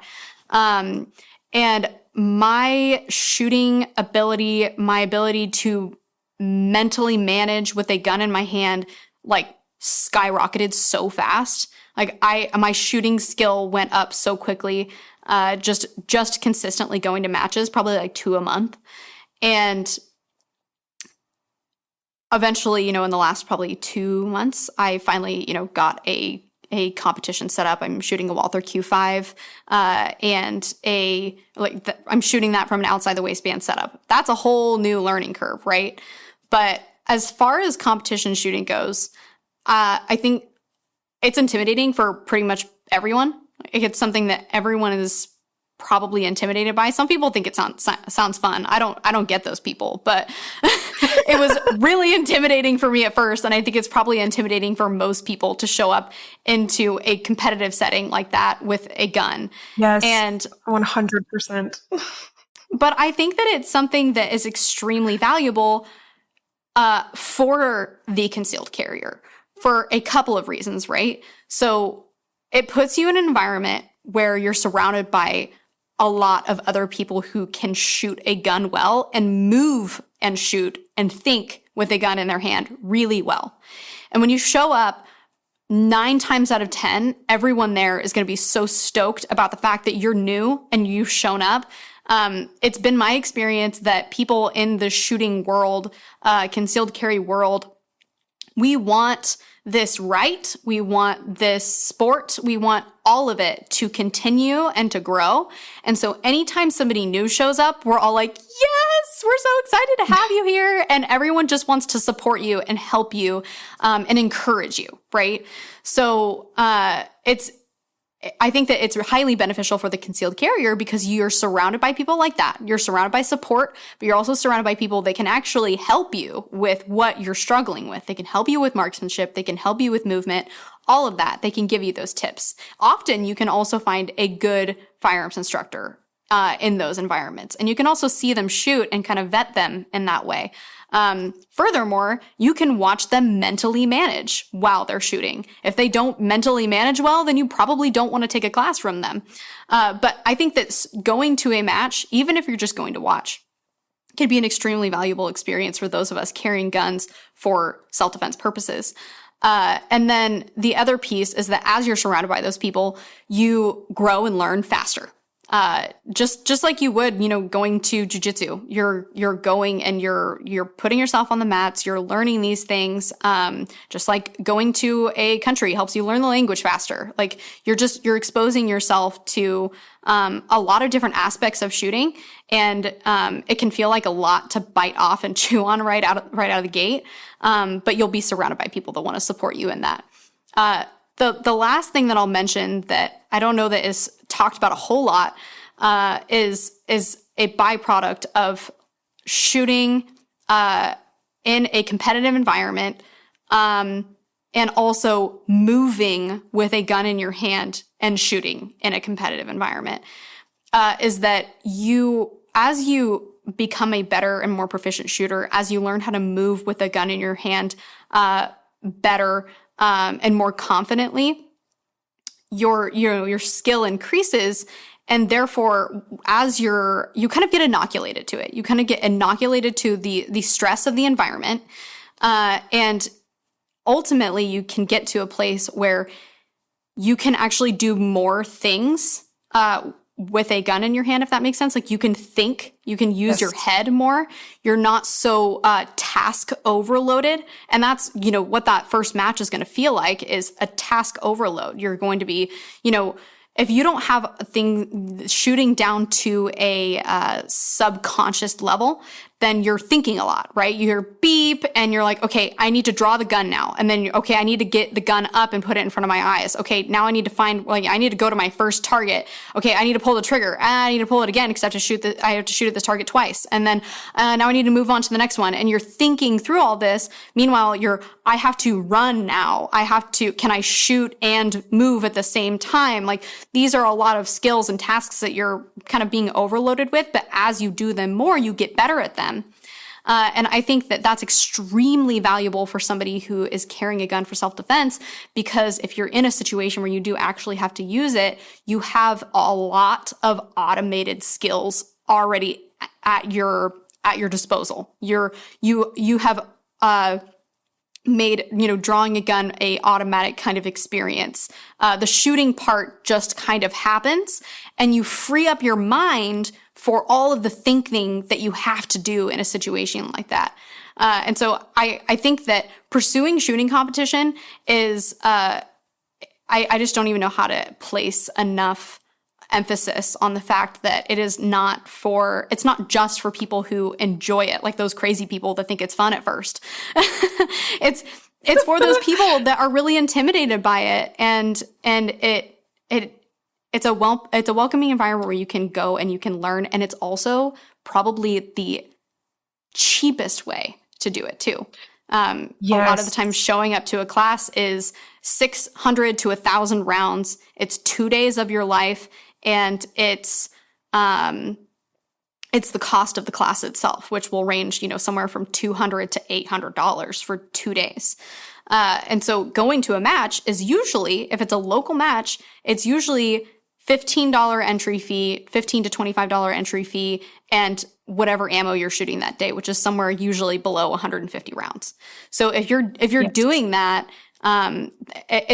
it's a very cost-effective way. And then furthermore, another cost-effective way to increase your marksmanship skill is to dry fire. and pairing dry fire with live fire in competition, you're gonna excel so much faster than you think that you're capable of, and that will instill a lot of confidence in you and help you with all of the mental management and all of that. I think that shooting competition is extremely valuable for literally anyone that is willing to do it. Absolutely. Has that been your experience? I'm sold. I'm going to go shoot again soon. Yes, it has been. You hit everything, the nail on the head. I was really fortunate to have Lisa at my first competition, like holding my hand. And I've said this a lot on the podcast. If you can find someone who is already competition shooting that is willing to walk you through, if it's worth it to you, go ahead and drive to them and like go through it with them. If you don't have someone with you though, actually my very first competition, I had Lauren Pendergrass from the Walther competition team there with me, and he kind of walked me through. So I was very fortunate to have him. Second competition I had Lisa. And I think by the third competition, I went to one where I only knew like a few people just because I met them at the second one. So I was really lucky. I've also tried to create content and highlight how fun it has been, because here's the deal. It's kind of like going to the gym. Like packing the night before feels ominous, like knowing that you're about to show up to something and compete, picking out your outfit and just hoping that your pants are the right pick for that day and they're not going to fall around your ankles. And then driving to the location, showing up, looking around to see who you know. That whole process is absolutely nerve-wracking, at least in my experience. And that's not to project that onto someone who's just going. I'm honestly trying to validate the people who are feeling that. That's my intention here. And once you get there, though, and you start running and gunning and chatting with everyone and like realizing you're outside and it's actually quite beautiful, like all of that is so positively reinforcing for the experience. And it actually has been a fun process. My coach I worked with for a while, Keith Tyler of TFI, he made a really good point about competition. He was like, it's the best way to practice, other than dry fire, of course, kind of putting dry fire when it comes to live fire is what I'm saying. It's the best way to practice. The stages are set up for you. You show up. Locally, it's $25 for me. And then, as she said, less than 150 rounds usually. And you get to put your skills to test. You hopefully get a video of yourself, and then you get to review that later and pick some things to work on and dry fire until you get to do it all over again. And if you treat it like practice, it makes it less of a competition. I think the word competition itself puts this like is what makes expectation out there. Oh yeah. Absolutely. Yes. But what better way, right? Because when you go to a range and just say you go to your local indoor range and you set up a target and you shoot for a little bit, usually, unless you specifically do this yourself, people don't track, where their rounds end, unless they're just trying to make sure their grouping is a certain way, or they're aiming for a certain body part if they're applying it to like self-defense shooting, something like that. So what better way to like go somewhere and get your shots scored, than to go somewhere and let it be done by professionals or semi-professionals. Like it's a great opportunity. And I honestly never thought I would do it. Never in a million years. I saw you start shooting, and that was so encouraging for me, because I saw you, and I think you do lead with concealment and kind of that aspect of self-protection. So seeing you challenge yourself and go to a match, and then especially you drawing from inside the waistband, I was like, oh my God, like I have to get my hands on this experience. Like it was very encouraging. And around that time, it was divine timing, I guess, Justine Williams came on, and seeing someone light up about their passion is always, you almost want to be part of that and experience that yourself. So all of that kind of came together, and yes, that has been a very good representation of the experience. So yes. And thank you for being vulnerable, by the way, and sharing that you had difficulty showing back up to a match. I mean, like, oh my goodness, I've had some matches where like I've called Lisa and been like, dude, I don't want to go, like talk me into it. And she's like, it's okay. Like, and just, she'll remind me of like the importance. And like, I'll do the same thing with my fiance or now husband. I'll be like, hey, like, do you think I should go? Like, do we have a lot of like housework to do? Is there anything I need to stay home for? And I'm like, stop trying to get out of it. So it's totally realistic that it's not always as simple as like signing up and going and just being jolly about the whole process. There's more than that. It's a lot like going to the gym. Like it's, I think everyone has some form of a relationship with going to the gym. And I think everyone has had a season where it was not a positive one. And, sometimes that's kind of your experience. It's like, it's just a negative experience and never do it again. Or it's like uncomfortable at first and you push past it and you keep pushing past it. And then you start seeing the results and you're like, oh, I'm hooked now. Like you not only see the results, but you feel them. Like your body feels healthier. You can, pick things up more easily and all of that. Like you experience the benefits of it. And the same thing goes for at least my experience with getting into competition shooting was I was terrible at it at first. And it was horribly anxiety inducing for me at first. But it was something that I knew that once I identified that it was a fear of mine, I had to push past it because otherwise it was just going to be something that I was afraid of, right? And I don't need one. I don't need that. I don't need that in my life. I don't need that like mental weight in my life. And so it was like, I just am going to do this. Same thing goes for pursuing or trying 2-gun competitions. I have literally no experience shooting long guns at all. It's not really been something that's been terribly interesting to me because I'm carrying a pistol for self-defense on a day-to-day, and I want to just like master that before I pursue long gun stuff. But it occurred to me that I also was terrified of doing a 2-gun match. And with my experience with USPSA, I realized like, okay, I've identified it once again. This is something I'm afraid to do, which means, I have to do it. Right. And so tried 2-gun, and what my experience was that my pistol shooting skill transferred right over to long gun shooting. Like that's not to say that I am the long gun shooter that I am pistol shooter. That's just to say that a lot of the skills that I've gained with my pistol transferred pretty well to long gun. And it was a really good experience, and it was a ton of fun. And once again, in a really supportive environment. So yeah, I guess the message here is like, if you're afraid of something and it's it's something that maybe would be valuable to not be afraid of. Like we're afraid of things that are probably good to be afraid of. Like I'm not saying don't be afraid of things, but if you have like a fear that's not necessary or valuable, I would highly encourage you to just like push into it, like lean into it and not away from it. Right. Yes. And you'll probably surprise yourself with what you're capable of doing. And kind of what we were talking about a minute ago, as far as, shooting and, getting better at it. And, your first couple of experiences were not bad, but it helped to have that encouragement. I feel like shooting as you're first getting into it, and really anything like gym stuff, shooting stuff, skills in general, when you first start doing it, it's probably not fun. Like unless it's mini golf or something, it's probably not fun. And it starts getting fun when you start getting good at it. Like once you get a taste of like, I can do this well, that's when it's like, oh, this is fun. When you start seeing results, oh, this is fun.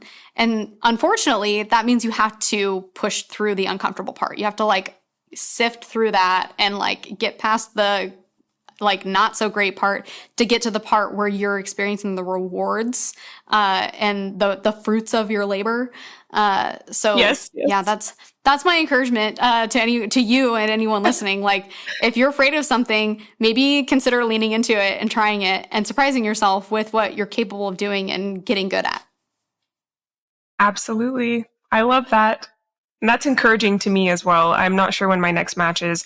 I haven't found a sweet spot with like, at least right now, I've a match in Fort Smith, which is like an hour from me every like third Sunday of the month. And then there's one in Tulsa, which is 2 hours from me. And then there are a lot of steel challenges, which I still haven't totally figured out what that means. Oh my goodness, steel challenge. You should totally do steel challenge. You'll probably love it. Steel challenge, really? Again, Okay. Steel challenge is probably... Like if you're going to do shooting competition for the very first time, Steel Challenge is probably the absolute best place for you to start because you don't have to move. Oh, cool. Like you just stand in a box and you deliver like onto steel targets. Oh. There's no paper. They put you in a box like a, like 2x4s on the ground kind of box. Yeah. You have to do it from an outside the waistband holster. And I hope that rule changes, but, I guess that's another piece though that is very beginner friendly is you're drawing from outside the waistband. You draw and fire one shot, like you get one hit onto each steel target and that's it. Like you don't have to move, you don't have to run, you don't have to like manage 2 shots on paper targets or anything. Very beginner friendly, but it's also super fun. Once you're, getting more proficient, everything. It's for every, level of shooter, because you can like cook through it. Like you can do it really, really fast. And that's also really fun too, right? So yeah, definitely do a steel challenge. Like you haven't tried steel challenge yet? Do a steel challenge. No, yes. I have not. And I've shot steel targets, right? Part of like USPSA movement stuff. And I love shooting steel targets. There's something about that like drop in sound and compared to hitting a paper target. So yeah, thank you. And they've been, I think another thing is it'll say the like, what am I trying to say? The level of difficulty, it'll say like beginner, intermediate, or expert. So some of them have been like expert matches. Something. I can't remember how it's stated in USPSA. I'll have to look. Yeah. It's probably a different terminology than what I'm saying right now. But I definitely have seen a few where I'm like, oop, that's not me. Like level 1, sorry, level 2, level 3. That. Oh, okay. Do you know to tell you the truth, I don't know enough about any of that. Like I'm just, I've only been doing matches like consistently and on purpose for like 9 months. On purpose. So I would still consider myself a beginner. Okay. Yeah. No, that's good to know. Well, I've just seen level 3 and been like, there's no way that's me. Like, you know what I mean? I think that level 3 is like the type of match it is in that like, that just means, I think, this is my guess. It'll be interesting to know how wrong I am about this afterwards. Definitely take this with a grain of salt. But I think that just means that it's the type of match. So maybe if it's like a higher level match, it's probably going to cost more for you to do it. And there's going to be a lot more people there. Like there's probably going to be higher level shooters there, but that doesn't also mean that there's not like Susan showing up for her first match also. Right. I see what you're saying. Oh, okay. Yeah, that makes a lot of sense. I probably should have just looked into it. I think the idea I might be wrong. No. So what you're saying makes sense because like not everyone who shows up to nationals is a grandmaster and even like A class. So that's a really good point. Let's do our research. Well, and just like in jiu-jitsu, if you want to get better at it, you don't roll with white belts.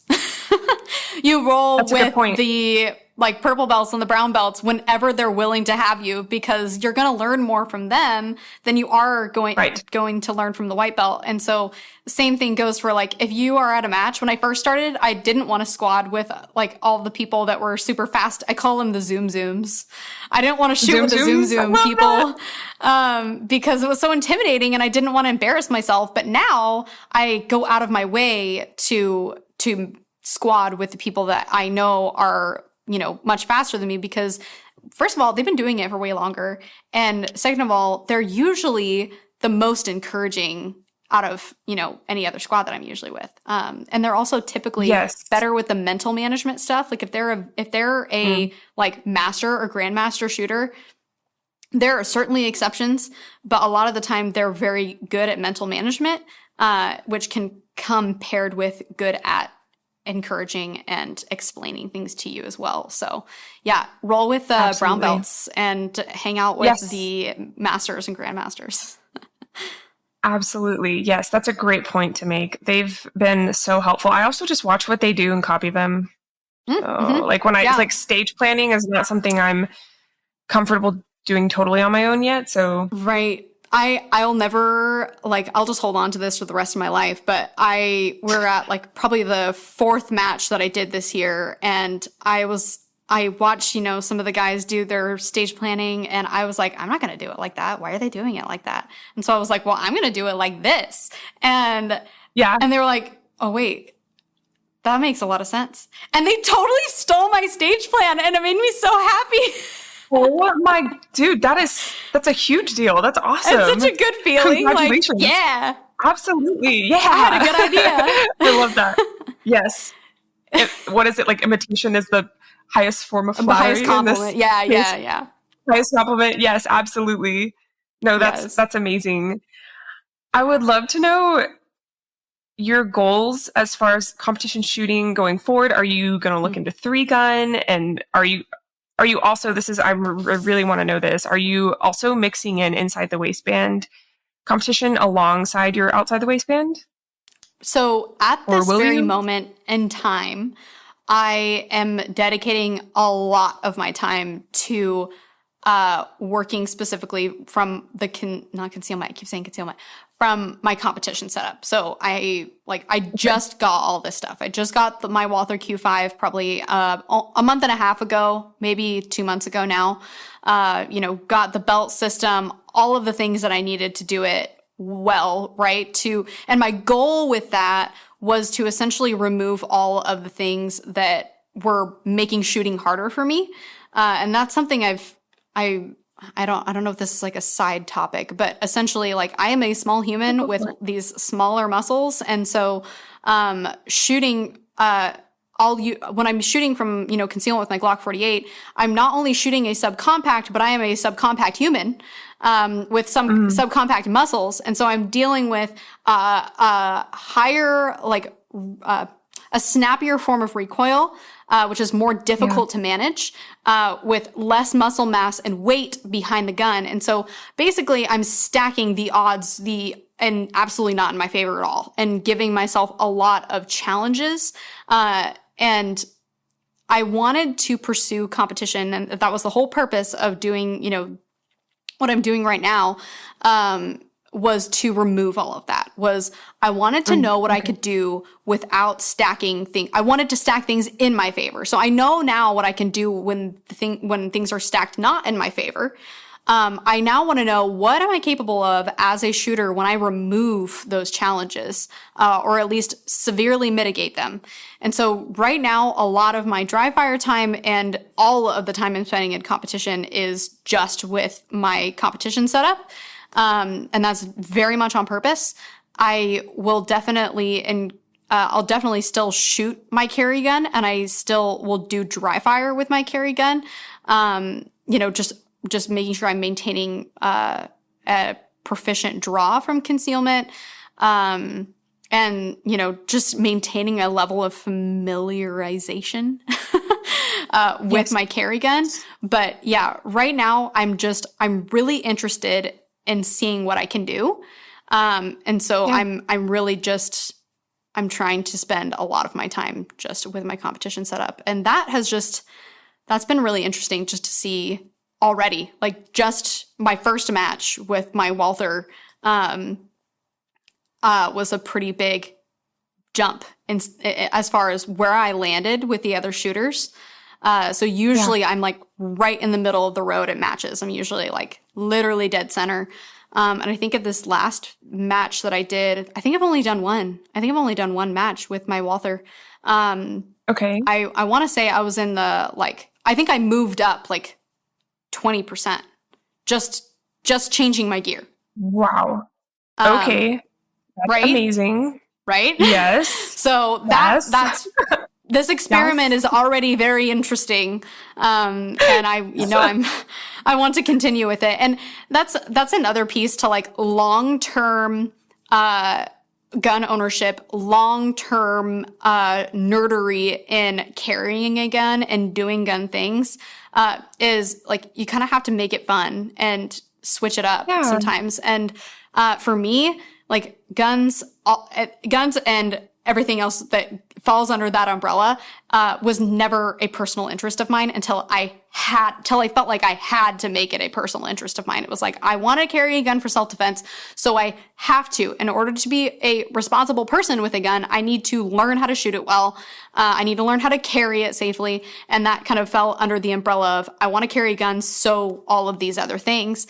And I feel I have to find more ways to maintain my interest, than say my husband does. This is his passion. This is something that he is, very passionate about. And the guy would talk about it as much as he possibly could, until I, finally say, okay, can we talk about anything else? So it is definitely, there are some of us where it is our passion and something that, we truly love to do. And, I feed off of that. When I go to matches, I feed off of other people's enjoyment of it.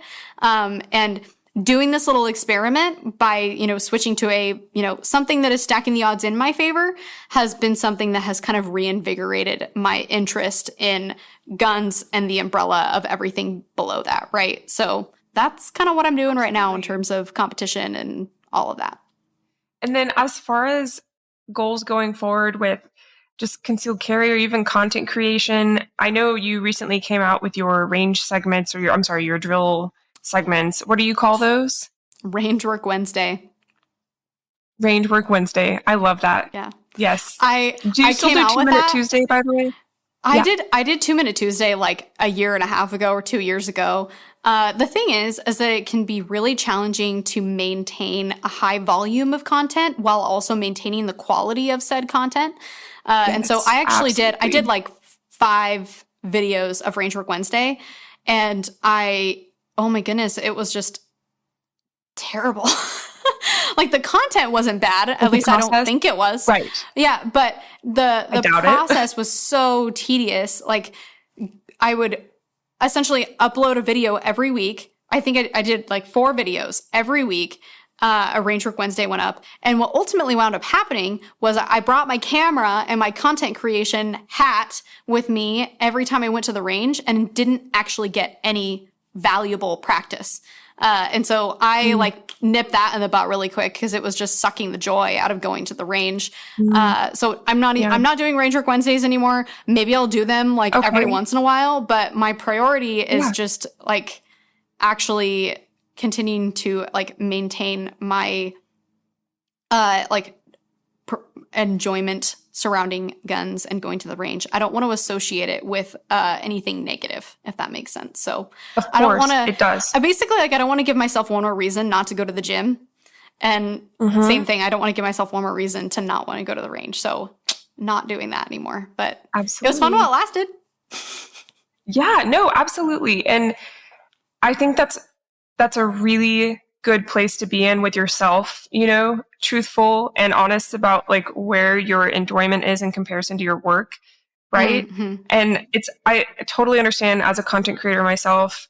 I think we've even talked about this a little bit before when you do something. So when you kind of like pour yourself into like gear review and recording content and I don't know, just everything in that realm, sometimes it's easy to forget either why you're doing it or actually enjoy what you're doing. And I think it's a really good point to bring up. I actually really like when little aspects of like social media fall into these episodes because I don't think people understand how much goes into it, not just the recording side and the prepping side, but the mental side of it and that keeping that balance with us as people in our relationships with guns and gear. So I appreciate you sharing that. I think that's that was one of the other needed. That was one of the other pieces that sucked the joy out of it was if I bring my camera to the range, if I bring my camera anywhere, I also bring the comment section with me. And I film, as much as I'd like to not, I film somewhat with the comment section in mind. And I'm mindful of what I'm saying and how I'm saying it, not only so that I can articulate my point better, but also so that I can avoid certain types of comments, if that makes sense, that just kind of inherently come with being a female doing gun content in general. But that was a big piece that really sucked the joy out of it for me was bringing the comment section with me to the range. That's just, nobody needs that in their life.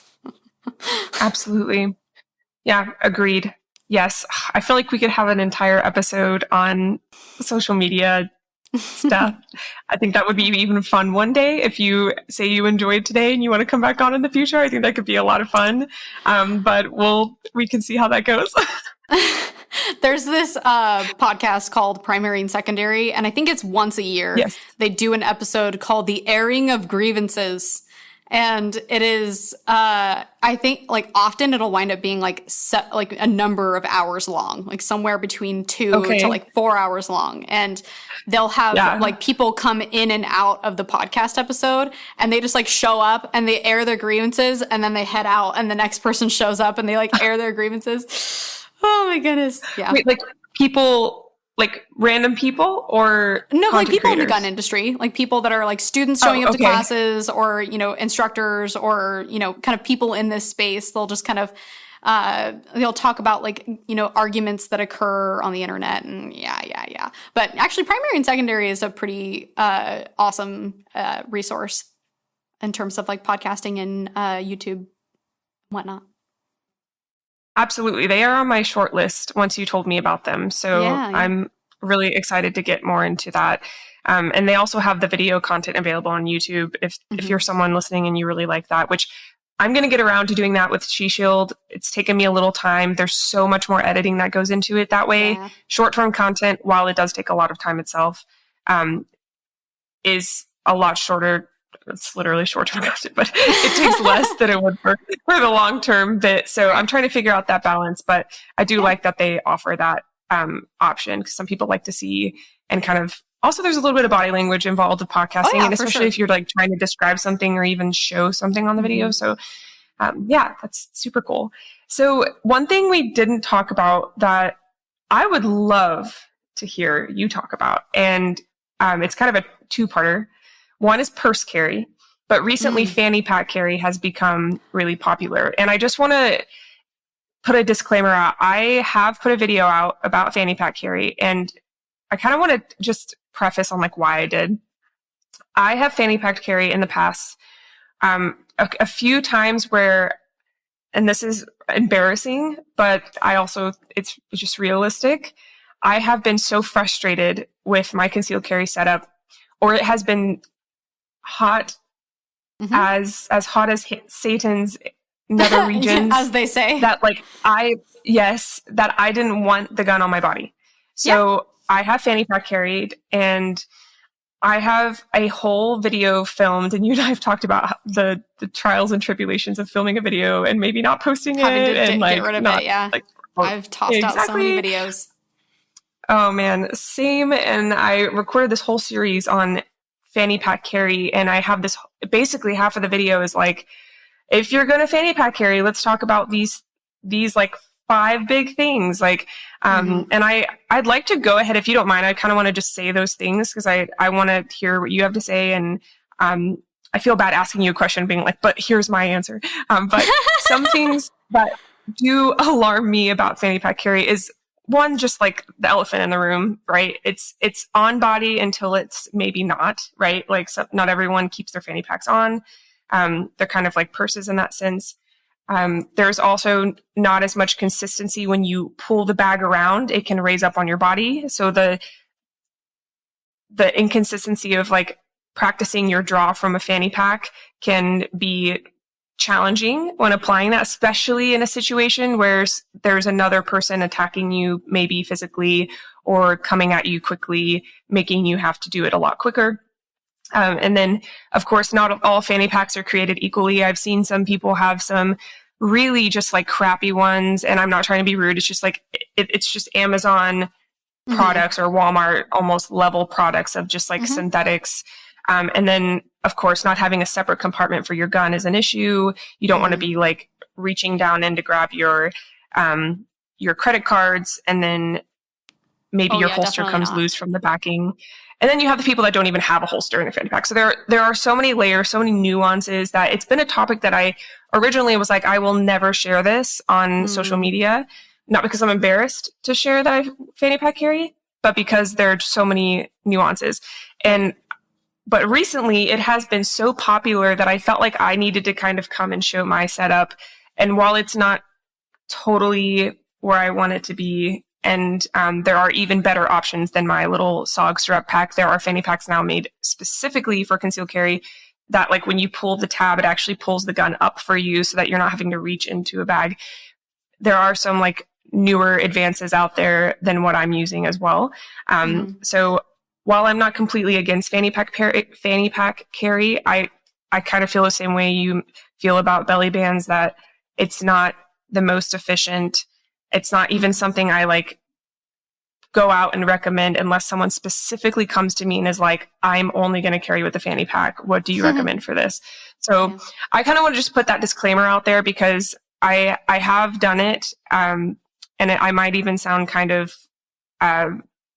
like I'm contradicting myself by mentioning all of this, but it is just so layerful. And yes, that's a word now. So I would love for you to like give your take on that, because I'm sure you get that question all the time: purse carry, off body carry. So I actually don't get that question a lot. and I think it's because it's not something I really talk about. Yeah, I talk about on-body carry a lot, and so that's usually what people come to me with questions about. And I don't know that I have a lot of deep thoughts on it. I do have a concealed carry fanny pack that was gifted to me, and I've kind of messed around with it because I would like to be able to answer potential questions if they come. So a couple of things. I think that fanny pack carry is, again, similar in purse carry in that it is technically off-body carry and does therefore come with, some of the inherent downsides of off-body carry.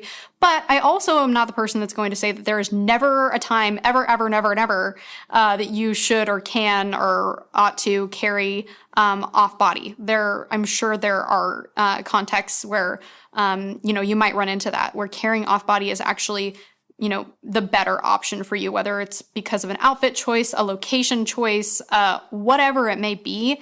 I can imagine a context where that would be a viable option, right? It's definitely not a never tool. However, I think that it's important to be aware of the potential downsides and also just be aware of how to draw and holster from it safely like you would with any other holster. And that's something I've also noticed that it's become significantly more popular. And I think that is because I think it's becoming more popular in our space on the internet, like on our side of the internet. I think it's generally more popular, but I think it's largely more popular in our corner of the internet because the Rose program has started with 6 Hour, and they're putting out a lot of content surrounding their fanny pack carry. One of the things that I just want to mention is that oftentimes, and I think in this case, it's being marketed as something that is easier. Like, this is the easy mode to concealed carry. And I think that's completely false. And I think that is, really unfortunate to be like teaching people that are beginners, that carrying off body is easier. Because truly, if you're doing off body carry safely and appropriately, it's probably more cumbersome. In a lot of ways, or maybe just cumbersome in a different way. But generally, I just don't know that it's a really great idea to tell people that it's easy, because it's really not. So yeah, we want to be aware of the things that, like, the downsides to it. Some of the things that I kind of just discovered by messing with it, and also watching dozens of other women, trying to learn how to use it in person, is, like you said, it comes up when you draw. And that's, just an inherent downside of something that doesn't attach anywhere, like it has one attachment point, right? It's not going through your belt loops or anything like that, is that it will, tend to come up when you draw from it.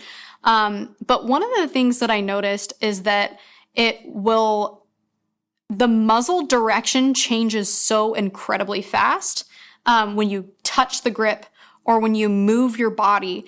And muzzle direction is not necessarily a point. I don't think a holstered gun, a gun that is in a proper holster, that has appropriate retention and trigger protection, I don't believe that's a pointed gun once it's in the holster.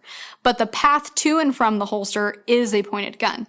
And so we need to be mindful of the direction that the gun is pointed when we're taking it out of the holster and when we're putting it into the holster.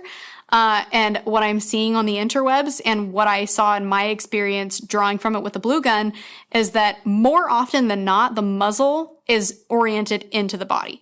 And so I guess that's something that I would just caution you and anyone else who is considering fanny pack carry is to be aware of the direction in which your muzzle is pointed when you go to draw the gun. Imagine the muzzle of your gun like a lightsaber. And if it covers anything at all, it's going to chop that off. Like it is a lightsaber, not a gun. It is a gun, but picture it like a lightsaber. Right. And that's always been a helpful visual for me in terms of like actually visualizing muzzle direction, being truly aware of it. And also it kind of places that level of importance. Like you don't point your gun at anything you're not willing to destroy. And you also don't point a lightsaber or anything you're not willing to destroy. So same, right? Yes, absolutely. Yeah, that's my general thoughts. Like I don't have any conclusive, opinions or thoughts on it. I kind of am a little bit more fluid with it, but our body parts are things that guns should not be pointed at on the way to and from the holster. So yeah, if that's something you're choosing to do, just, look down and be very cognizant of that. And if you're not able to consistently, like every time, draw the gun, holster the gun without the muzzle covering a part of your body, then it's not ever a viable option for you to use. So that's kind of my thoughts. That's great. Yes. And I don't know if I'm just tired or I'm not understanding completely. When you say the muzzle facing your body, and have you seen a fanny pack where that's been a thing? 100%. Yeah. Wait, I'm sorry. Literally how does that work? Are you thinking that I'm talking? Okay. This is going to be hard to explain with words. So you've got a bag that's laying flat on your body, right? Like a fanny pack. Your fanny pack is laying flat on your body. And the gun is oriented basically where, like, the side of the gun is touching you. Not like... Right. It's oriented sideways, usually with the muzzle slightly canted down at an angle, or it's straight down, either way. Okay. This is a thing that can happen with an inside the waistband holster as well. So like if your grip is tipping really far away from your body, that also means the muzzle is pointed into your body. So just like when you're holstering a gun safely in a normal holster, you tip your hips back or you tip your hips forward. You're aware of that muzzle direction all the way into the holster. You're also aware of that on the way out, facing into your body. A safe path to and from the holster. We need to find a solution to the problem, right? Like we need to address this. We don't want to be pointing a gun at ourselves. And this is something that, again, I've seen with the concealed carry fanny packs that I've messed with is it's really hard to prevent it from facing into your body. Not impossible, but it can be really challenging to keep it from pointing into your body on the path to and from the holster. And so, yeah, I'm just cautioning, you and anyone listening to just be like you would be with anything else. Just be cognizant of that. If you're not thinking about it and intentionally looking for it, especially when you're trying out new holsters and such, you may not see it. And so that's something I'm just like taking a highlighter pen and running it over that just as a reminder, like muzzle direction is really important. And if we're consistently pointing a gun at ourselves, our levels of risk, like really just go through the roof. Like I could really get into that. I have a video about, absolutely. I have a video about essentially how you can make appendix carry dangerous, and it talks about all of the things that really can become dangerous about carrying a gun in general. Like it really is general. I just titled it that way because people will hate click on that stuff so fast.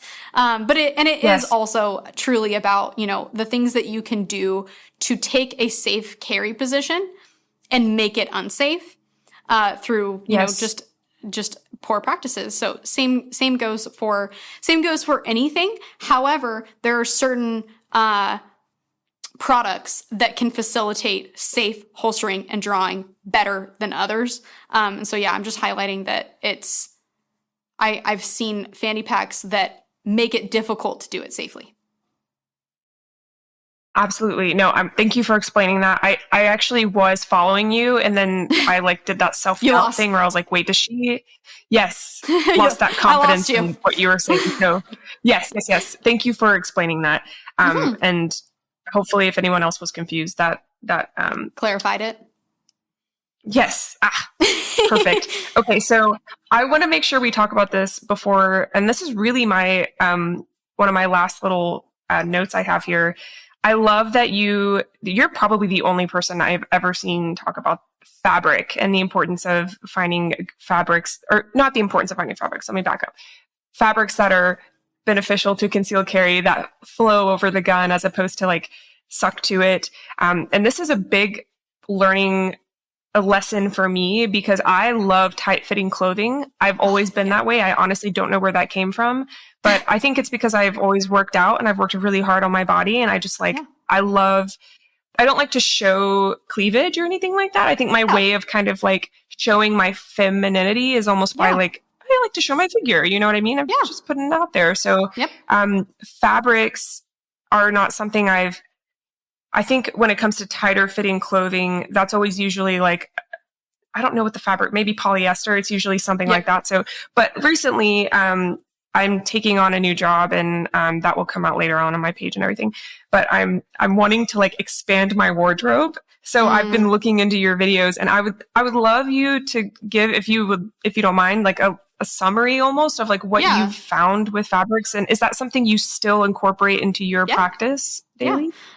So generally when it comes to like just the way that fabrics work in general, polyester is definitely a very like common fabric, or not even polyester, but just synthetics in general are very common because they're inexpensive, they're stretchy, and so they fit there's margin for error. It just makes sense for companies to go that way to make things in that material. And there's also benefits to there's certain contexts where there's benefits to using synthetic materials, of course. But it's been my experience that almost any natural fiber, whether it be wool or cashmere or silk or linen, it's been my experience that more often than not, those fabrics perform better in a number of categories. So they'll typically perform better in terms of concealment. And this is certainly not an always thing. It also just depends on how the material is processed and how it was, sewn and how it actually fits you in terms of sizing.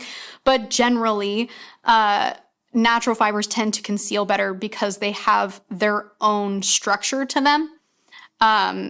Especially linen will do a lot of the work for you.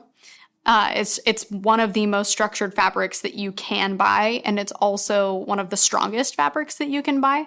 But yes, they generally conceal better. But the other piece that is worth noting is that, we all live in different climates, right? Right now it's summertime, and I live in coastal Georgia at this very moment in time. It is so stupid hot here. It's also incredibly humid, and there's literally nothing that really can solve that problem for me. It's just ridiculous. But you may also live in like a desert climate where it's a very dry heat. Linen is extremely helpful not only for concealment, but it also will help you maintain your temperature. Like it's much more breathable and airy, and it retains water much less than something like cotton would. Even though cotton is a natural fiber, it retains water. So you set yourself up for more success and comfort carrying a gun in the desert wearing linen, because you're helping your concealment, but you're also managing moisture, which is something we talked about earlier, managing moisture. And natural fibers will typically help you much more with managing moisture than a synthetic fabric will. So as far as like the other kinds of climate, so like in the wintertime, it's snowy and very cold. And one of the things that becomes a problem in that environment when you're carrying a gun is usually concealment is no longer a problem, because you're layering and you're wearing big jackets and you can disguise and hide that gun all you want in the wintertime. But one of the new problems is now that it's very difficult to draw your gun surrounded by a bunch of layers. And that's where, again, natural fibers can come in really handy by wearing wool or cashmere, because it's much more temperature regulating than really any synthetic that you can get. And the reason that's beneficial is because you don't have to wear as much clothing. You don't have to wear as many layers. I haven't really encountered an environment, unless you're like living in Alaska or I don't know, like the depths of New York in the dead of winter and you're outside a lot. I haven't really encountered an environment where I need to wear really much more than a heavy wool sweater. That's just 2 layers to work with. But once you're wearing a lot of synthetics, you kind of start to feel like you need to layer more, and that will cause you to sweat. What are we talking about again? Moisture management. So natural fibers help you in terms of comfort, which, helps with the long term of carrying a gun. It's also just healthier for your body to manage moisture. You can damage your skin, and that will cause discomfort, right? by allowing it to be exposed to moisture for a prolonged period of time. And so, yeah, wearing natural fibers can not only help you in terms of concealment, but it can also help you in terms of comfort. And that's another reason why when it comes to your undergarments, your underwears, I recommend trying, if you can, a merino wool underwear because they help with moisture management and that underwear interact very closely with our guns typically. Do you and have so a that brand? A brand? Yeah. So Sorry, not mean to just straight up cut you off. No, you're fine. No. So as far as brands go, there's a lot of different merino wool companies out there that are making different underwear. And if I know anything about underwear, is that literally everyone is so picky about that garment. Like we all know exactly the shape of underwear that we like to wear. We like exactly how it fits. And maybe we have 2 different or 3 different kinds of underwear that we use in different contexts with different outfits. I mean, unless you're a dude and you're probably just wearing like a boxer brief. But so there's a couple of brands that I kind of go to. I like Ridge Merinos. They're their boy short underwear. And the reason I like those is because they ride up to right below your navel. And they're like a boy short. And so they keep the holster portion off of my direct skin, and they keep the leg leash from the Enigma off of my skin. So I like those. Okay. And then Woolly, Woolly, they have a lot of different shapes available. Like they've got I could name them all and then we'd be talking about, that's very intimate. But they have a lot of different shapes. So yeah, I like Ridge Merino. I like Woolly. There's this really cool company that their name is Varstalika. They have like a bike short version. Like they're technically underwear, but they like go down to they're almost like a short long johns. But they have a lot of variety. And the thing about merino wool is that like natural fibers, they're more expensive than synthetics. Like they just are. You can't get merino wool underwear for the same cost of a 10-pack from Hanes, to keep in mind. But Varstalika has pretty reasonable prices. And I've also found that Ridge Merino not only has like generally more reasonable prices, but they also have sales on a frequent basis. So those are the kind of things that I look out for. So yeah, those are some of the brands that I kind of reach for. But there's a lot of different merino wool companies out there doing stuff like that. And I bet if you Google it, your algorithm will like key up to all of that and send you all the different brands. Oh yeah. Yeah. Absolutely. Yes. I'm definitely taking notes. I'll link those as well for anyone kind of wanting to just have a quick access to that. And then this is kind of going on about clothing, if you don't mind. I don't have anywhere that I truly shop from clothing wise. I hate to admit I'm a big Amazon shopper. There's just it's just easy and accessible. I know. And recently I've looked into Berkshire. I don't know how to pronounce it. It's probably not English, but they have some like really cute pants, and like I'm a pants person. Like I have some like basics for tops. Like this one I wear all the time, just high waisted, high neck shirt. But I'm looking into some new pants, different fabrics and stuff. But do you have any recommendations for like linen clothing? Linen clothing. So previously, for the vast majority of my life, I have always been a thrifter. Like my mom had some very serious convictions about like buying clothes, in that she was like, never pay retail. And so we would thrift like everything. And then, but the only thing was, and this has like truly been the best advice for me as like a woman growing up in the world, is like thrift the things you can thrift, but never cheap out on boots. And so I'm a big like boots person. Absolutely. Like, I can tell you all the like truly bougie, amazing handmade boot brands out there. But I pretty much thrift everything. However, one of the best ways to thrift good clothing is to know things about brands and know things about fibers, and know how to select good garments in a thrift store. Like there are good garments in a thrift store, but you need to look at the content of the fabric and have a general idea of like what brands are actually making good clothing. And I could list off a number of brands to you to keep an eye out for, whether you're shopping them, in store or like sifting through the racks at a thrift store. The only thing though is I need to provide some context for that, and that, soon after I got married, I worked in a higher end boutique called Counsel.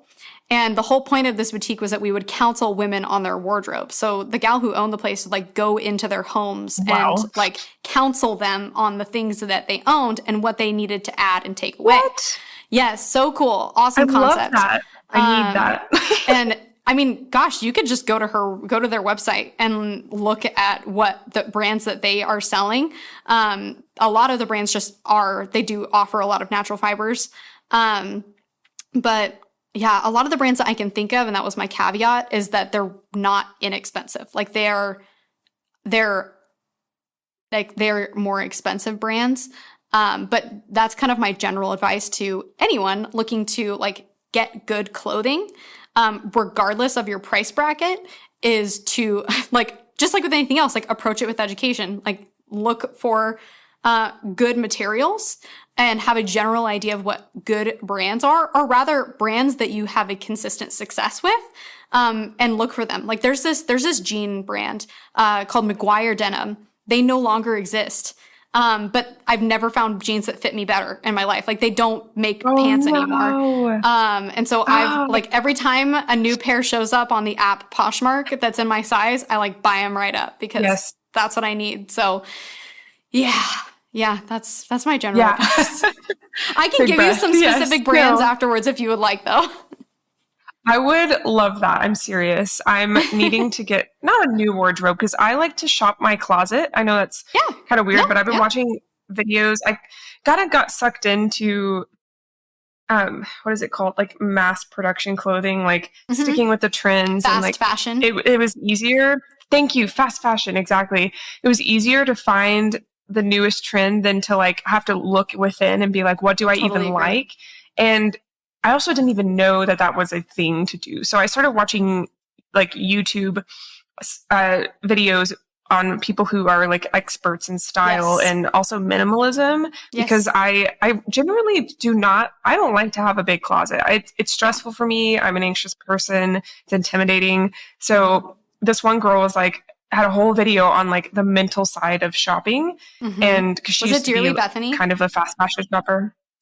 Wait, yes, I think so. Hold up. Dearly Bethany is an outstanding YouTube channel. And if any of you are looking to like learn about what your personal style is, if you want to learn about good brands, like learn how to actually style yourself and your body for your hair color, all of that, Dearly Bethany is an amazing YouTube channel, and her voice is so incredibly soothing. Like, just go listen to her voice. There's also, oh man, I'm gonna forget her name right now. There's a girl that's a fashion lady on YouTube. Her first name is Audrey, and I think it's Audrey Conley. I might be getting that wrong, but look up like fashion in relation to a gal named Audrey and you'll probably find it. But those are like my two favorite YouTube channels for like women's fashion. And side note, a lot of women's fashion tips that are currently in style are also concealment aiding, like front tucking your shirt or tucking your shirt, or like deep concealing in a high-waisted pant. A boxy clothing styles. Like a lot of the current style trends are also concealment aiding. That's so cool. I did not expect to learn this much today. No, you didn't. This is perfect. Okay. Please also cut me off anytime. If you know where I'm going with something, run with it. And I just looked her up as well. So I'm going to add her. I just subscribed to her channel. So I'm going to add them to my list of people to learn from here, because I think it's so fun. And also just dressing up makes you feel so much better. I used to think that was like a bunch of hooey, and then I started doing it. Right. And it's great. And you can also like, it takes away that aspect of what are people going to think about me? Like if you dress how you want to be almost like perceived, it takes away that element of like mystery. Right. Well, and also another piece to that is very much related to the world of self-defense is that when you are confident, And if dressing a certain way instills a true level of confidence in you, you walk confident, you look more confident, and you don't look like prey, for lack of a better term. You look much less like prey when you're walking around with confidence in your step.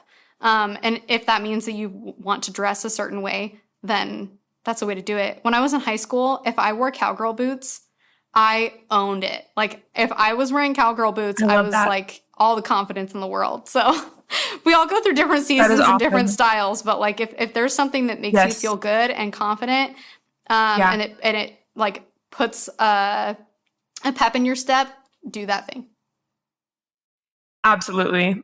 Yes. I remember packing for SHOT Show. I felt like really pretty good about myself.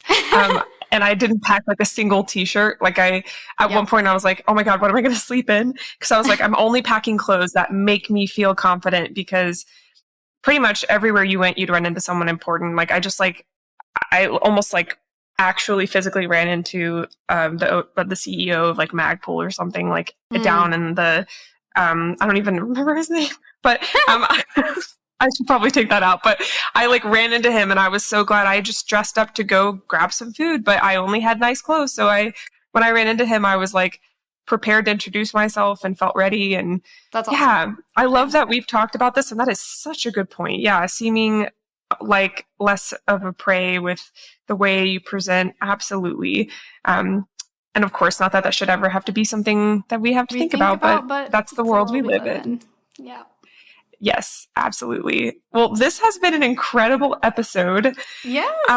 I'd like to kind of end on knowing, what are your personal goals with like your page and kind of who you're presenting yourself on Instagram. There's a better way to ask this. You know where I'm going, so I'm just going to let you answer.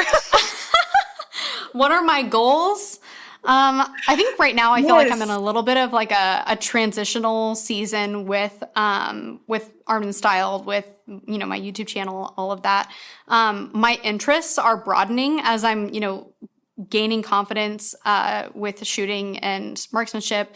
I'm also gaining confidence in other aspects of my life. And so there's other things that I would love to, you know, share with people. And I'm trying to figure out a good way to do that without going, you know, too off topic. So I feel like right now I don't necessarily have a super clear vision and goal, but I know that I'm definitely headed somewhere with it. I do feel like I'm identifying less and less with the Armed and Styled brand of things. When I first started it, I did not expect to grow it into anything. I just was wanting to share generally to the world that you can be a girl and you can dress like a girl and you can also carry a gun for personal protection. You can do it well and you can do it safely. I did not expect that to be anything. And so I named it off the cuff. And so as I've grown, not only as a brand, quote unquote, but also just as a human and a person, I find myself kind of identifying with that less and less. And so I could very much see myself kind of merging the brand really just to my name and, you know, sharing more about, you know, the armed life and kind of all the things that come with that. And I'll also say that I'm married to somebody who is very much of the like tinkering and invention side of things. And so I get to see him innovate with his brain. And so he's built a company called Booth Performance Designs, and he's done some work with Lane and Tactical Technology. And I definitely see myself working more with him, especially as he's transitioning out of the military here in a couple of weeks. So yeah, that's another piece as to why I feel so like I'm in a transitional space with all of this. But I'm excited about where it's headed. It's not something I intend on setting down anytime soon. Wonderful. Well, I'm excited to see you go there. And if you're listening and you've yet to hit follow on Armed and Styled, I recommend you do so. I was going to say you should do so, but I was like, let's not use that word anymore. I absolutely recommend you do so. And you're always quick to, at least in my experience, you've been quick to get back to me. And I've always just learned so much from you.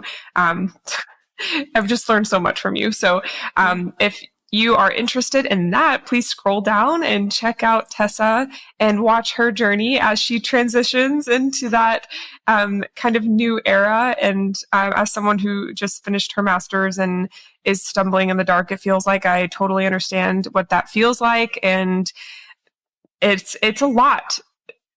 No one can tell you what it looks like, especially, this is the last thing I will say, this is a field where no one has walked our steps yet, and I know, especially with you being the first person to have your job description with Philster, you had to basically create that title and what that was going to look like. And they gave you some creative control. And it's crazy because when I was pre-med and becoming a doctor, I was I knew what I wanted to do. I knew what a med school student had to do to become a doctor. I knew if I wanted to do family medicine, what that residency program would look like. And then everything else was just there for me, set up. Many people had gone through that path before me. And it was really nice. And it was stressful for, of course, the reasons medical school is stressful, but it was nice to be able to know what was coming next and not have to be the innovator of that path.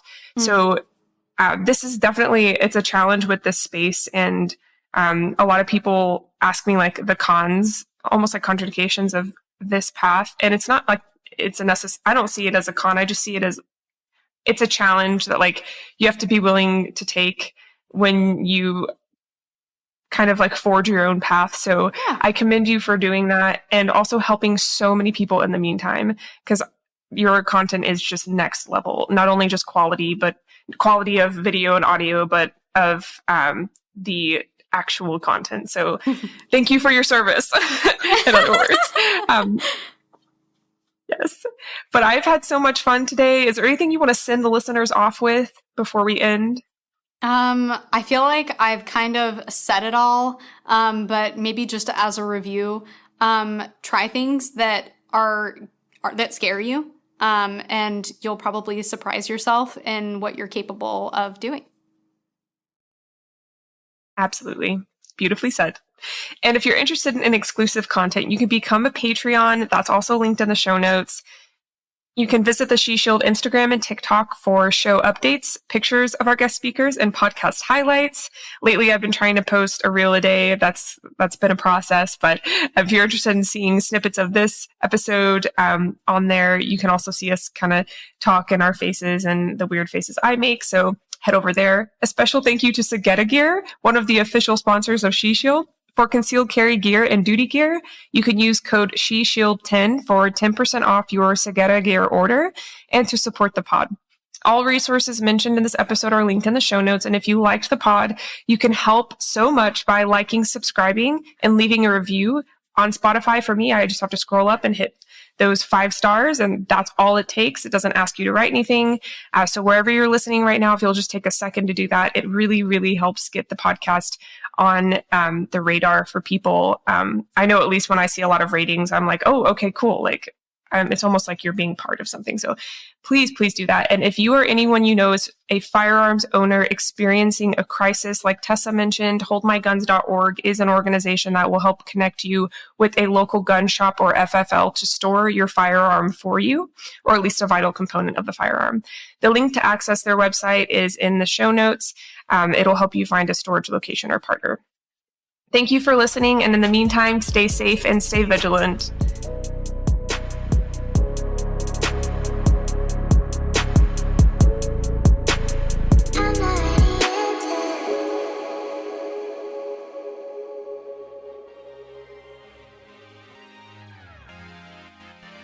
Attention all knife enthusiasts. Today's episode is sponsored by the one and only Cold Steel Knives. For over 3 decades, Cold Steel has been leading the way in the knife industry, dedicated to creating the world's strongest and sharpest blades. They've pioneered countless innovations that have become industry hallmarks of quality and sophistication. From their revolutionary checked Kraton handles to the iconic Tonto point blade systems, Cold Steel's progressive accomplishments have set new standards in the field. Their trademark triad locking mechanism remains unrivaled by any of their competitors, proving its unbeatable performance time and time again. Their impressive lineup goes beyond just knives. They offer swords, tomahawks, machetes, cutlery, and a wide range of tools for everyday carry. Trusted by military, law enforcement, emergency services, self-defense professionals, and martial arts practitioners, Cold Steel is renowned for quality, strength, reliability, and dependability. Where strength, safety, and performance come together for over 3 decades and counting, use code SHESHIELD at checkout, that's SHESHIELD, to save and to support the pod.